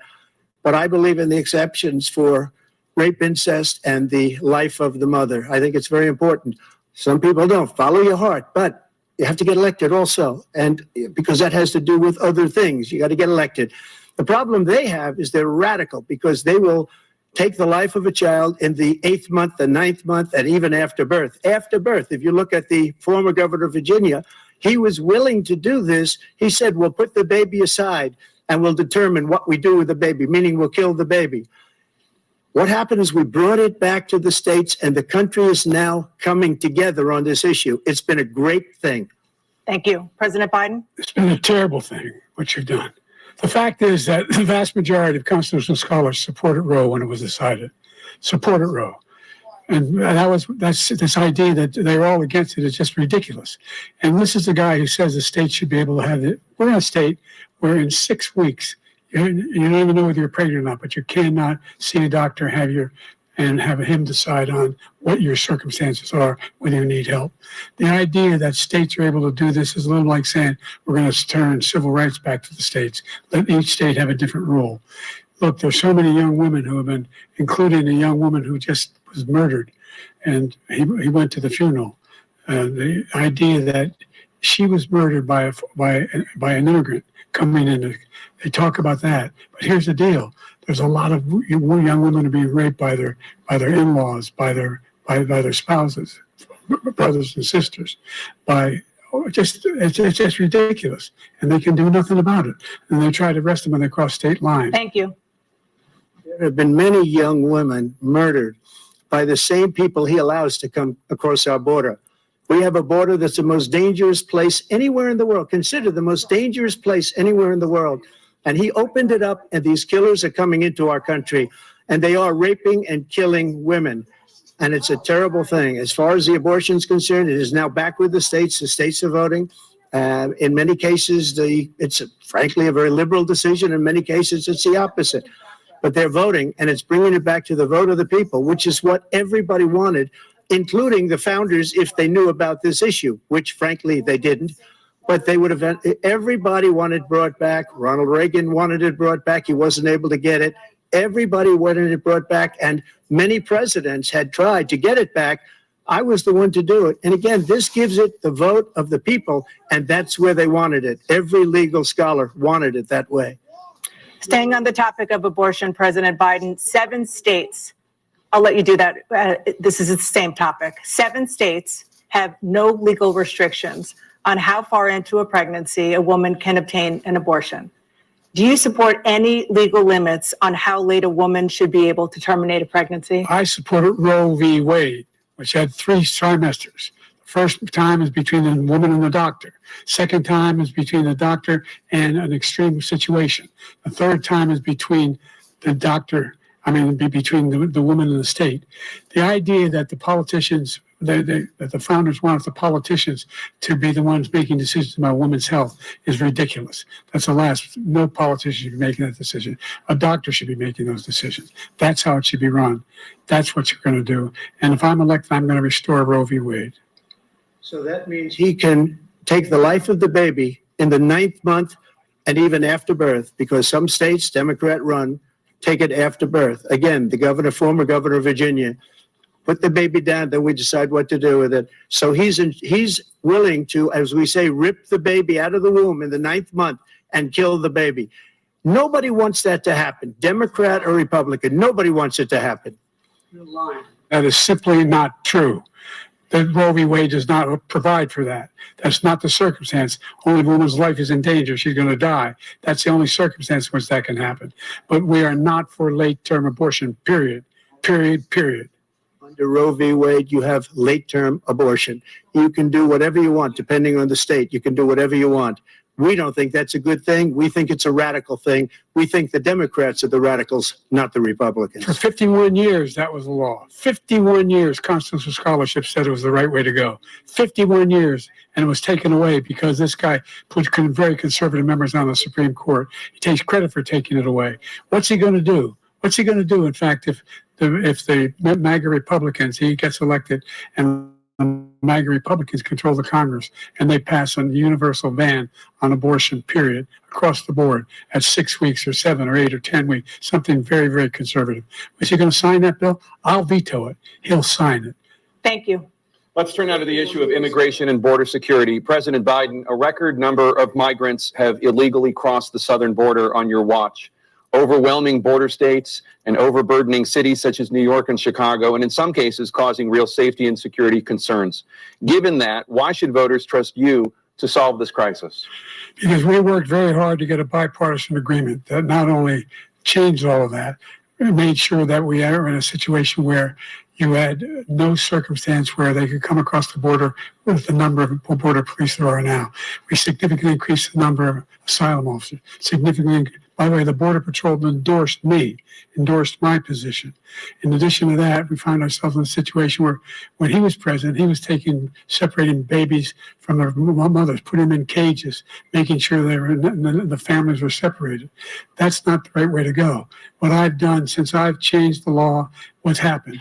I've changed it in a way that now you're in a situation where there are 40% fewer people coming across the border illegally. That's better than when he left office.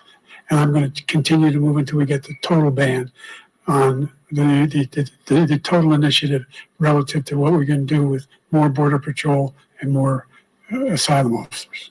President Trump? I really don't know what he said at the end of that sentence. I don't think he knows what he said either. Look, we had the safest border in the history of our country. The border, all he had to do was leave it. All he had to do was leave it.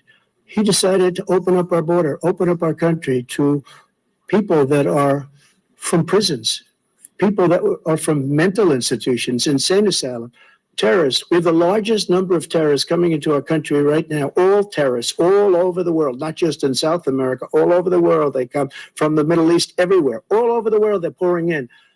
And this guy just left it open. And he didn't need legislation because I didn't have legislation. I said, close the border. We had the safest border in history. In that final couple of months of my presidency, we had, according to Border Patrol, who is great, and by the way, who endorsed me for president, but I won't say that, but they endorsed me for president.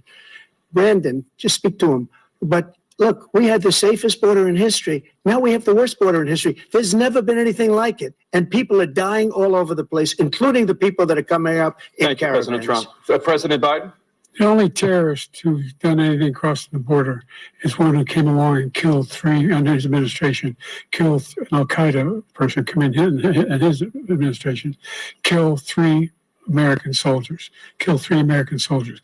That's the only terrorist that's there. I'm not saying that no terrorist ever got through, but the idea they're emptying their prisons, we're welcoming these people, that's simply not true. There's no data to support what he said. Once again, he's exaggerating, he's lying. President Trump, staying on the topic of immigration, you've said that you're going to carry out, quote, the largest domestic deportation operation in American history, unquote. Does that mean that you will deport every undocumented immigrant in America, including those who have jobs, including those whose spouses are citizens, and including those who have lived here for decades? And if so, how will you do it? Just 1 second. He said we killed 3 people. The people we killed are al-Baghdadi and Soleimani, the 2 greatest terrorists, biggest terrorists anywhere in the world. And it had a huge impact on everything, not just border, on everything. He's the one that killed people with the bad water, including hundreds of thousands of people dying and also killing our citizens when they come in. We are living right now in a rat's nest. They're killing our people in New York, in California, in every state in the union, because we don't have borders anymore. Every state is now a border. And because of his ridiculous, insane, and very stupid policies, people are coming in and they're killing our citizens at a level that we've never seen. We call it migrant crime.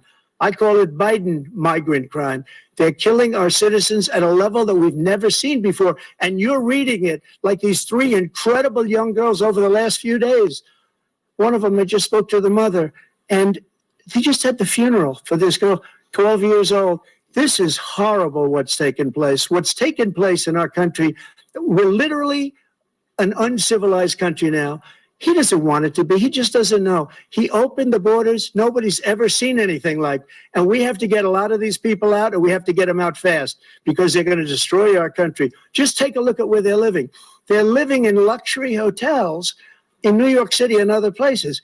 Our veterans are on the street. They're dying because he doesn't care about our veterans. He doesn't care. He doesn't like the military at all. And he doesn't care about our veterans. Nobody been worse. I had the highest approval rating for veterans taking care of the VA. He has the worst. He's gotten rid of all the things that I approved, choice that I got through Congress, all of the different things I approved, they abandoned. We had by far the highest, and now it's down in less than half because he's done all these great things that we did. And I think he did it just because I approved it, which is crazy. But he has killed so many people at our border by allowing all of these people to come in. And it's a very sad day in America. President Biden, you have the mic. Every single thing he said is a lie. Every single one. For example, veterans are a hell of a lot better off since I passed the PACT Act. 1 million of them now have insurance, and their families have it.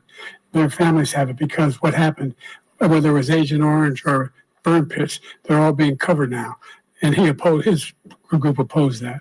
We're also in a situation where we have great respect for veterans. My son spent a year in Iraq, living right next to one of those burn pits, came back with stage 4 glioblastoma. I was recently in France for D-Day, and I spoke all about those heroes that died. I went to the World War II cemetery, World War I cemetery he refused to go to. He was standing with his 4-star general, and he told me, he said, I don't want to go in there because they're a bunch of losers and suckers. My son was not a loser, he was not a sucker. You're the sucker, you're the loser. President Trump? First of all, that was a made-up quote, suckers and losers. They made it up. It was in a third-rate magazine that's failing, like many of these magazines. He made that up. He put it in commercials. We've notified him. We had 19 people that said I didn't say it. And think of this. Who would say I'm at a cemetery or I'm talking about our veterans? Because nobody's taken better care. I'm so glad this came up, and he brought it up. There's nobody that's taken better care of our soldiers than I have. To think that I would, in front of generals and others, say suckers and losers. We have 19 people that said it was never said by me. It was made up by him, just like Russia was made up, just like the 51 intelligence agents are made up, just like the new thing with the 16 economists are talking. It's the same thing. 51 intelligence agents said that the laptop was Russia disinformation. It wasn't. That came from his son, Hunter. It wasn't Russia disinformation. He made up the suckers and losers, so he should apologize to me right now. 4-star general standing to your side who was on your staff who said you said it, period. That's number one. And number two, the idea that I have to apologize to you for anything along the line. We've done more for veterans than any president has in American history. And they now are their family. The only sacred obligation we have as a country is to care for our veterans when they come home and their families and equip them when they go to war. That's what we're doing. That's what the VA is doing now. They're doing more for veterans than ever before in our history. All right. Thank you so much. Let's move to the topic of foreign policy. I want to begin with Russia's war against Ukraine, which is now in its third year. Former President Trump, Russian President Vladimir Putin says he'll only end this war if Russia keeps the Ukrainian territory it has already claimed and Ukraine abandons its bid to join NATO. Are Putin's terms acceptable to you? First of all, our veterans and our soldiers can't stand this guy. They can't stand him. They think he's the worst commander-in-chief, if that's what you call him, that we've ever had. They can't stand him. So let's get that straight. and they like me more than just about any of them. And that's based on every single bit of information. As far as Russia and Ukraine, if we had a real president, the president that knew, that was respected by Putin, he would have never invaded Ukraine. A lot of people are dead right now, much more than people know. You know, they talk about numbers. You can double those numbers, maybe triple those numbers. He did nothing to stop it. In fact, I think he encouraged Russia from going in. I'll tell you what happened. He was so bad with Afghanistan. It was such a horrible embarrassment, most embarrassing moment in the history of our country, that when Putin watched that and he saw the incompetence, that he should have fired those generals, like I fired the one that you mentioned. And so he's got no love lost, but he should have fired those generals. No general got fired for the most embarrassing moment in the history of our country, Afghanistan, where we left billions of dollars of equipment behind. We lost 13 beautiful soldiers, and 38 soldiers were obliterated. And by the way, we left people behind too. We left American citizens behind. When Putin saw that, he said, you know what? I think we're going to go in and maybe take this was his dream. I talked to him about it, his dream. The difference is he never would have invaded Ukraine, never.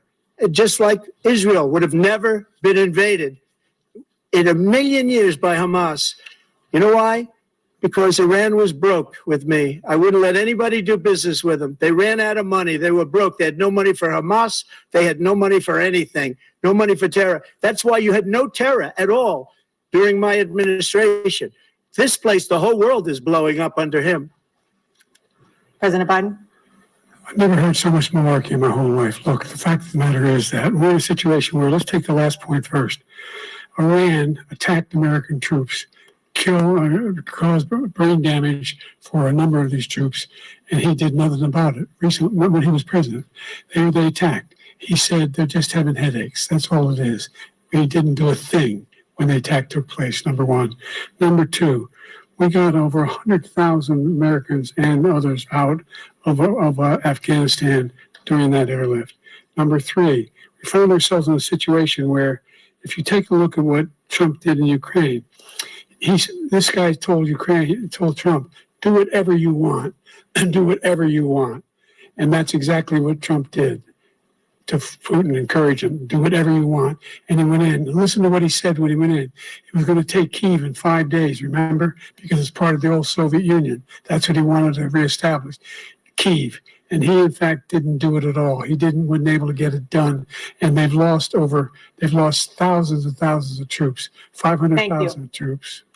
President Trump, I never said that. For 1 minute, I just want to go back to my original question, which is, are Putin's terms acceptable to you? Keeping the territory in Ukraine? No, they're not acceptable. But look, this is a war that never should have started. If we had a leader in this war, he led everybody along. He's given $200 billion now or more to Ukraine. He's given $200 billion. That's a lot of money. I don't think there's ever been anything like it. Every time that Zelensky comes to this country, he walks away with $60 billion. He's the greatest salesman ever. And I'm not knocking him. I'm not knocking anything. I'm only saying the money that we're spending on this war, and we shouldn't be spending, it should have never happened. I will have that war settled between Putin and Zelensky as president-elect before I take office on January 20th. I'll have that war settled. People being killed so needlessly, so stupidly, and I will get it settled, and I'll get it settled fast before I take office. President Biden, you have a minute. The fact is that Putin is a war criminal. He's killed thousands and thousands of people. And he has made one thing clear. He wants to reestablish what was part of the Soviet Empire, not just a piece. He wants all of Ukraine. That's what he wants. And then you think he'll stop there? Do you think he'll stop when if he takes Ukraine? What do you think happens to Poland? What do you think of Belarus? What do you think happens to those NATO countries? And so if you want a war, you ought to find out what he's going to do, because if in fact he does what he says and walks away, by the way, all that money we give Ukraine are from weapons we make here in the United States. We give them the weapons, not the money at this point. And our NATO allies have produced as much funding for Ukraine as we have. That's why we're strong. Thank you. Moving on to the Middle East. In October, Hamas attacked Israel. killing more than 1,000 people and taking hundreds of hostages. Among those held and thought to still be alive are 5 Americans. Israel's response has killed thousands of Palestinians and created a humanitarian crisis in Gaza. President Biden, you've put forward a proposal to resolve this conflict, but so far Hamas has not released the remaining hostages, and Israel is continuing its military offensive in Gaza. So what additional leverage will you use to get Hamas and Israel to end the war? You have 2 minutes. Number one, everyone from the United Nations Security Council straight through to the G7 to the Israelis and Netanyahu himself have endorsed the plan I put forward, which has 3 stages to it. The first stage is train the hostages for a ceasefire. Second phase is a ceasefire with additional conditions. The third phase is the end of the war. The only one who wants the war to continue is Hamas. Number one, they're the only ones standing out. We're still pushing hard to get them to accept. In the meantime, what's happened? In Israel, we're finding that the only thing I've denied Israel was 2,000-pound bombs. They don't work very well in populated areas. They kill a lot of innocent people. We're providing Israel with all the weapons they need and when they need them. And by the way, I'm the guy that organized the world against Iran when they had a full-blown intercontinental ballistic missile attack on Israel. No one was hurt. No one Israeli was accidentally killed, and it just stopped. We saved Israel. We are the biggest producer of support for Israel of anyone in the world. And so there are 2 different things. Hamas cannot be allowed to be continued. We continue to send our experts and our intelligence people as to how they can get Hamas like we did bin Laden. You don't have to do it. And by the way, they've been greatly weakened, Hamas, greatly weakened, and they should be. They should be eliminated. But you've got to be careful for using certain weapons among population centers. Just going back to Ukraine for 1 second. We have an ocean separating us. The European nations together have spent 100 billion or maybe more than that, less than us. Why doesn't he call them and say, you got to put up your money like I did with NATO? I got them to put up hundreds of billions of dollars. The Secretary General of NATO said Trump did the most incredible job I've ever seen. They wouldn't have any, they were going out of business. We were spending almost 100% of the money was paid by us. He didn't do that. He's getting you got to ask these people to put up the money. We're over $100 billion more spent, and it has a bigger impact on them because of location, because we have an ocean in between. You got to ask them. As far as Israel and Hamas, Israel's the one that wants to go. He said the only one who wants to keep going is Hamas. Actually, Israel is the one, and you should let him go and let him finish the job. He doesn't want to do it. He's become like a Palestinian, but they don't like him because he's a very bad Palestinian. He's a weak one. President Biden, you have a minute. I've never heard so much foolishness. This is a guy who wants to get out of NATO. Are you going to stay in NATO? He's going to pull out of NATO. The idea that our strength lies in our alliances as well. It may be a big ocean, but we're ever able to avoid a war in Europe, a major war in Europe? What happens if, in fact, you have Putin continue to go into NATO? We have an Article 5 agreement. Attack on one is attack on all. You want to start the nuclear war he keeps talking about, go ahead. Let Putin go in and control Ukraine and then move on to Poland and other places. See what happens then. He has no idea what the hell he's talking about. And by the way, I got 50 other nations around the world to support Ukraine, including Japan and South Korea, because they understand that this kind of dislocation has a serious threat to the whole world peace. No major war in Europe has ever been able to be contained just to Europe. President Trump, just to follow up, would you support the creation of an independent Palestinian state in order to achieve peace in the region? I'd have to see, but before we do that, the problem we have is that we spend all the money. So they kill us on trade. I made great trade deals with the European nations because if you add them up, they're about the same size economically. Their economy is about the same size as the United States. And they were no cars, they don't want anything that we have, but we're supposed to take their cars, their food, their everything, their agriculture.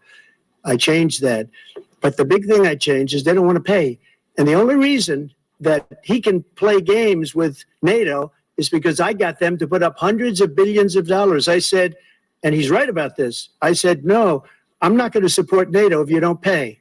They asked me that question. Would you guard us against Russia at a very secret meeting of the 28 states at that time, nations at that time? And they said, no, if you don't pay, I won't do that. And you know what happened? Billions and billions of dollars came flowing in the next day and the next months. But now we're in the same position. We're paying everybody's bills. Let's turn to the issue of democracy. Former President Trump, I want to ask you about January 6, 2021. After you rallied your supporters that day, some of them stormed the Capitol to stop the constitutionally mandated counting of electoral votes. As president, you swore an oath to, quote, preserve, protect, and defend, unquote, the Constitution. What do you say to voters who believe that you violated that oath through your actions and inaction on January 6th and worry that you'll do it again? Well, I don't think too many believe that. And let me tell you about January 6th. On January 6th, we had a great border. Nobody coming through, very few. On January 6th, we were energy independent. On January 6th, we had the lowest taxes ever. We had the lowest regulations ever. On January 6th, we were respected all over the world. All over the world, we were respected. And then he comes in, and we're now laughed at. We're like a bunch of stupid people. What happened to the United States' reputation under this man's leadership is horrible, including weaponization, which I'm sure at some point you'll be talking about, where he goes after his political opponent because he can't beat him fair and square. You have 80 seconds left. My question was, what do you say to those voters who believe that you violated your constitutional oath through your actions and inaction on January 6, 2021, and worry that you'll do it again? Well, I didn't say that to anybody. I said peacefully and patriotically. And Nancy Pelosi, if you just watched the news from 2 days ago, on tape to her daughter, who's a documentary filmmaker, they say, but she's saying, oh, no, it's my responsibility. I was responsible for this because I offered her 10,000 soldiers or National Guard, and she turned them down. And the mayor in writing, by the way, the mayor in writing turned it down, the mayor of D.C. They turned it down. I offered 10,000 because I could see I had virtually nothing to do. They asked me to go make a speech. I could see what was happening. Everybody was saying they're going to be there on January 6th. They're going to be there. And I said, you know what? There's a lot of people coming. You could feel it. You could feel it too, and you could feel it. And I said, they ought to have some National Guard or whatever. And I offered it to her. And she now admits that she turned it down. And it was the same day she was, I don't know, she can't be very happy with her daughter because it made her into a liar. She said, I take full responsibility for January 6th. President Biden? Look, he encouraged those folks to go up to Capitol Hill, number one. I sat in the dining room off the Oval Office. He sat there for 3 hours watching, begging, being begged by his vice president and a number of his colleagues on the Republican side as well to do something, to call for a stop, to end it. Instead, they talked about these people being patriots and great patrons of America. In fact, he says he'll not forgive them for what they've done. They've been convicted. He says he wants to commute their sentences and say that no. But he went to every single court in the nation. I don't know how many cases, scores of cases, including the Supreme Court. And they said, no, this guy is responsible for doing what was done. He did do a damn thing. And these people should be in jail. And they should be the ones who are being held accountable. And he wants to let them all out. And now he says if he loses again, such a whiner that he is, that it could be a bloodbath. Thank you, President Biden. President Trump? What they've done to some people that are so innocent, you ought to be ashamed of yourself. What you have done, how you've destroyed the lives of so many people. When they ripped down Portland, when they ripped down many other cities, you go to Minnesota, Minneapolis, what they've done there, with the fires all over the city. If I didn't bring in the National Guard, that city would have been destroyed. When you look at all of they took over big chunks of Seattle. I was all set to bring in the National Guard. They heard that, they saw them coming, and they left immediately. What he said about this whole subject is so off. Peacefully patriotic. One other thing, the Unselect Committee, which is basically two horrible Republicans that are all gone now out of office, and Democrats, all Democrats, they destroyed and deleted all of the information they found because they found out we were right. We were right. and they deleted and destroyed all of the information. They should go to jail for that. If a Republican did that, they'd go to jail. Thank you, President Trump. President Biden, I want to give you a minute. The only person on this stage is a convicted felon is the man I'm looking at right now. And the fact of the matter is, what he's telling you is simply not true. The fact is that there was no effort on his part to stop what was going on up in Capitol Hill. And all those people, every one of those who were convicted, deserves to be convicted. The idea that they didn't kill somebody, just went in and broke down doors, broke the windows, occupied offices, turned over desks, turned over statues. The idea that those people are patriots, come on. When I asked him the first two debates we had, first time around, I said, will you denounce the Proud Boys? He said, no, I'll tell them to stand by. The idea he's refusing, will you denounce these guys? Will you denounce the people we're talking about now? Will you denounce the people who attacked that Capitol? What are you going to do? I'm going to give you a minute, President Trump, for a follow-up question I have. After a jury convicted you of 34 felonies last month, you said if reelected, you would, quote, have every right to go after, unquote, your political opponents. You just talked about members of the Select Committee on January 6th going to jail. Your main political opponent is standing on stage with you tonight. Can you clarify exactly what it means about you feeling you have every right to go after your political opponents? Well, I said my retribution is going to be success. We're going to make this country successful again, because right now it's a failing nation. My retribution is going to be success. But when he talks about a convicted felon, his son is a convicted felon at a very high level. His son is convicted, going to be convicted probably numerous other times. Should have been convicted before, but his Justice Department let the statute of limitations lapse on the most important things. But he could be a convicted felon as soon as he gets out of office. Joe could be a convicted felon with all of the things that he's done. He's done horrible things. All of the death caused at the border, telling the Ukrainian people that we're going to want $1 billion or you change the prosecutor. Otherwise, you're not getting $1 billion. If I ever said that, that's quid pro quo. That we're not going to do anything. We're not going to give you $1 billion unless you change your prosecutor having to do with the son. This man is a criminal. This man, you're lucky. You're lucky. I did nothing wrong. We'd have a system that was rigged and disgusting. I did nothing wrong. Thank you, President Trump. President Biden, you have said, I'm coming right to you, sir. You want to respond? Go ahead. I'll give you a minute to respond. The idea that I did anything wrong relative to what you're talking about is outrageous. It's simply a lie, number one. Number two, the idea that you have a right to seek retribution against any American just because you're president is wrong. It's simply wrong. No president's ever spoken like that before. No president in our history has spoken like that before. Number three, the crimes that you are still charged with, and think of all the civil penalties you have. How many billions of dollars do you owe in civil penalties for molesting a woman in public, for doing a whole range of things, of having sex with a porn star on the night while your wife was pregnant? I mean, what are you talking about? You have the morals of an alley cat. Give a minute, sir. I didn't have sex with a porn star, number one. Number two, that was a case that was started and moved. They moved a high-ranking official, a DOJ, into the Manhattan DA's office to start that case. That case is going to be appealed and won. We had a very terrible judge, a horrible judge, Democrat. The prosecutor were all high-ranking Democrats, appointed people, and both the civil and the criminal. He basically went after his political opponent because he thought it was going to damage me. But when the public found out about these cases, because they understand it better than he does, he has no idea what these cases are. But when they found out about these cases, you know what they did? My poll numbers went up, way up. You know that because you're reporting it. And we took in more money in the last 2 weeks than we've ever taken in the history of any campaign. I don't think any campaign has ever taken. Hundreds of millions of dollars came pouring in because the public knows it's a scam and it's a guy that's after his political opponent because he can't win fair and square. Thank you, President Trump. President Biden, you have said, quote, Donald Trump and his MAGA Republicans are determined to destroy American democracy. Do you believe that the tens of millions of Americans who are likely to vote for President Trump will be voting against American democracy? The more they know about what he's done, yes. The more they know about what he's done. And there's a lot more coming. He's got a lot of cases down the road coming around.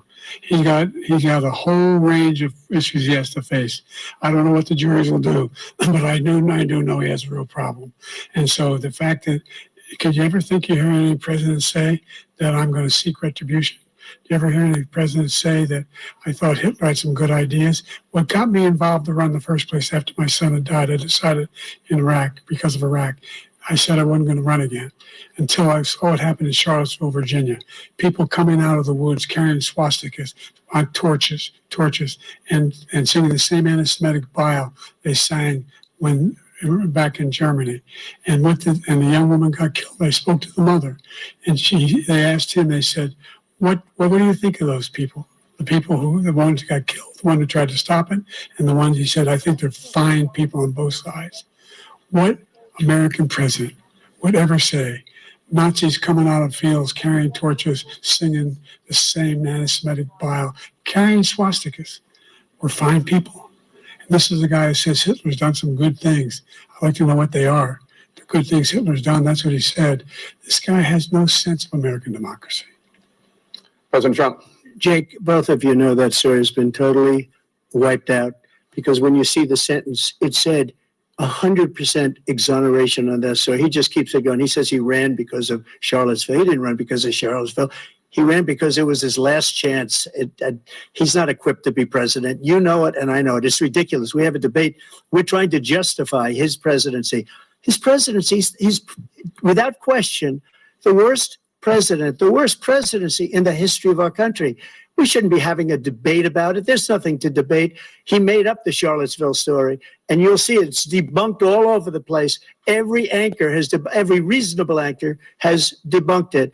And just the other day, it came out where it was fully debunked. It's a nonsense story. He knows that, and he didn't run because of Charlottesville. He used that as an excuse to run. President Biden. And debunked. It happened. All you have to do is listen to what was said at the time. And the idea that somehow that's the only reason I ran because I was worried a guy like this guy could get elected. If he thought they were good people coming out of that forest, carrying those woods, carrying those torches, then he didn't deserve to be president. Didn't deserve to be president at all. And the idea that he's talking about all this being fabricated, we saw with our own eyes. We saw what happened on January 6th. We saw the people breaking through the windows. We saw people occupying his own vice president. Look, there's a reason why 40 of his 44 top cabinet officers refused to endorse him this time. His vice president hasn't endorsed him this time. So why? Why? They know him well. They serve with him. Why are they not endorsing him? Thank you, President Biden. We're going to be right back with more from the CNN presidential debate.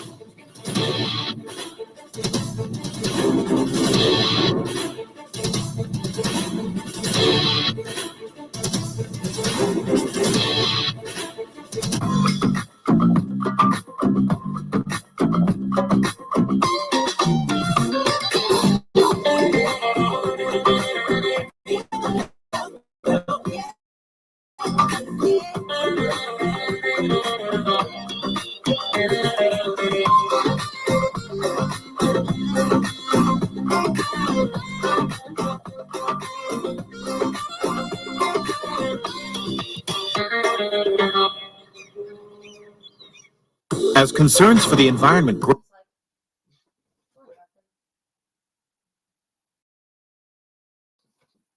TV just crash.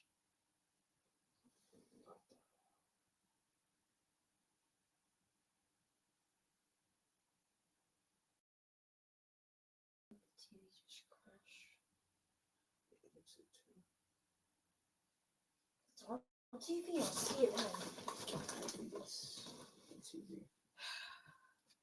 Something went wrong. Please try again. If the problem continues, visit contacts about this error. Oh boy. Well, it was in my commercial break when it did that. Sorry. What's wrong?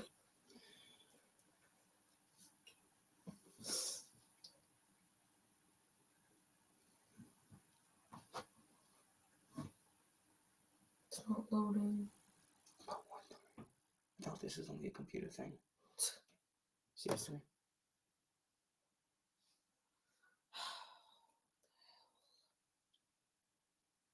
So now it's a TV thing. Great. Oh, what's going on?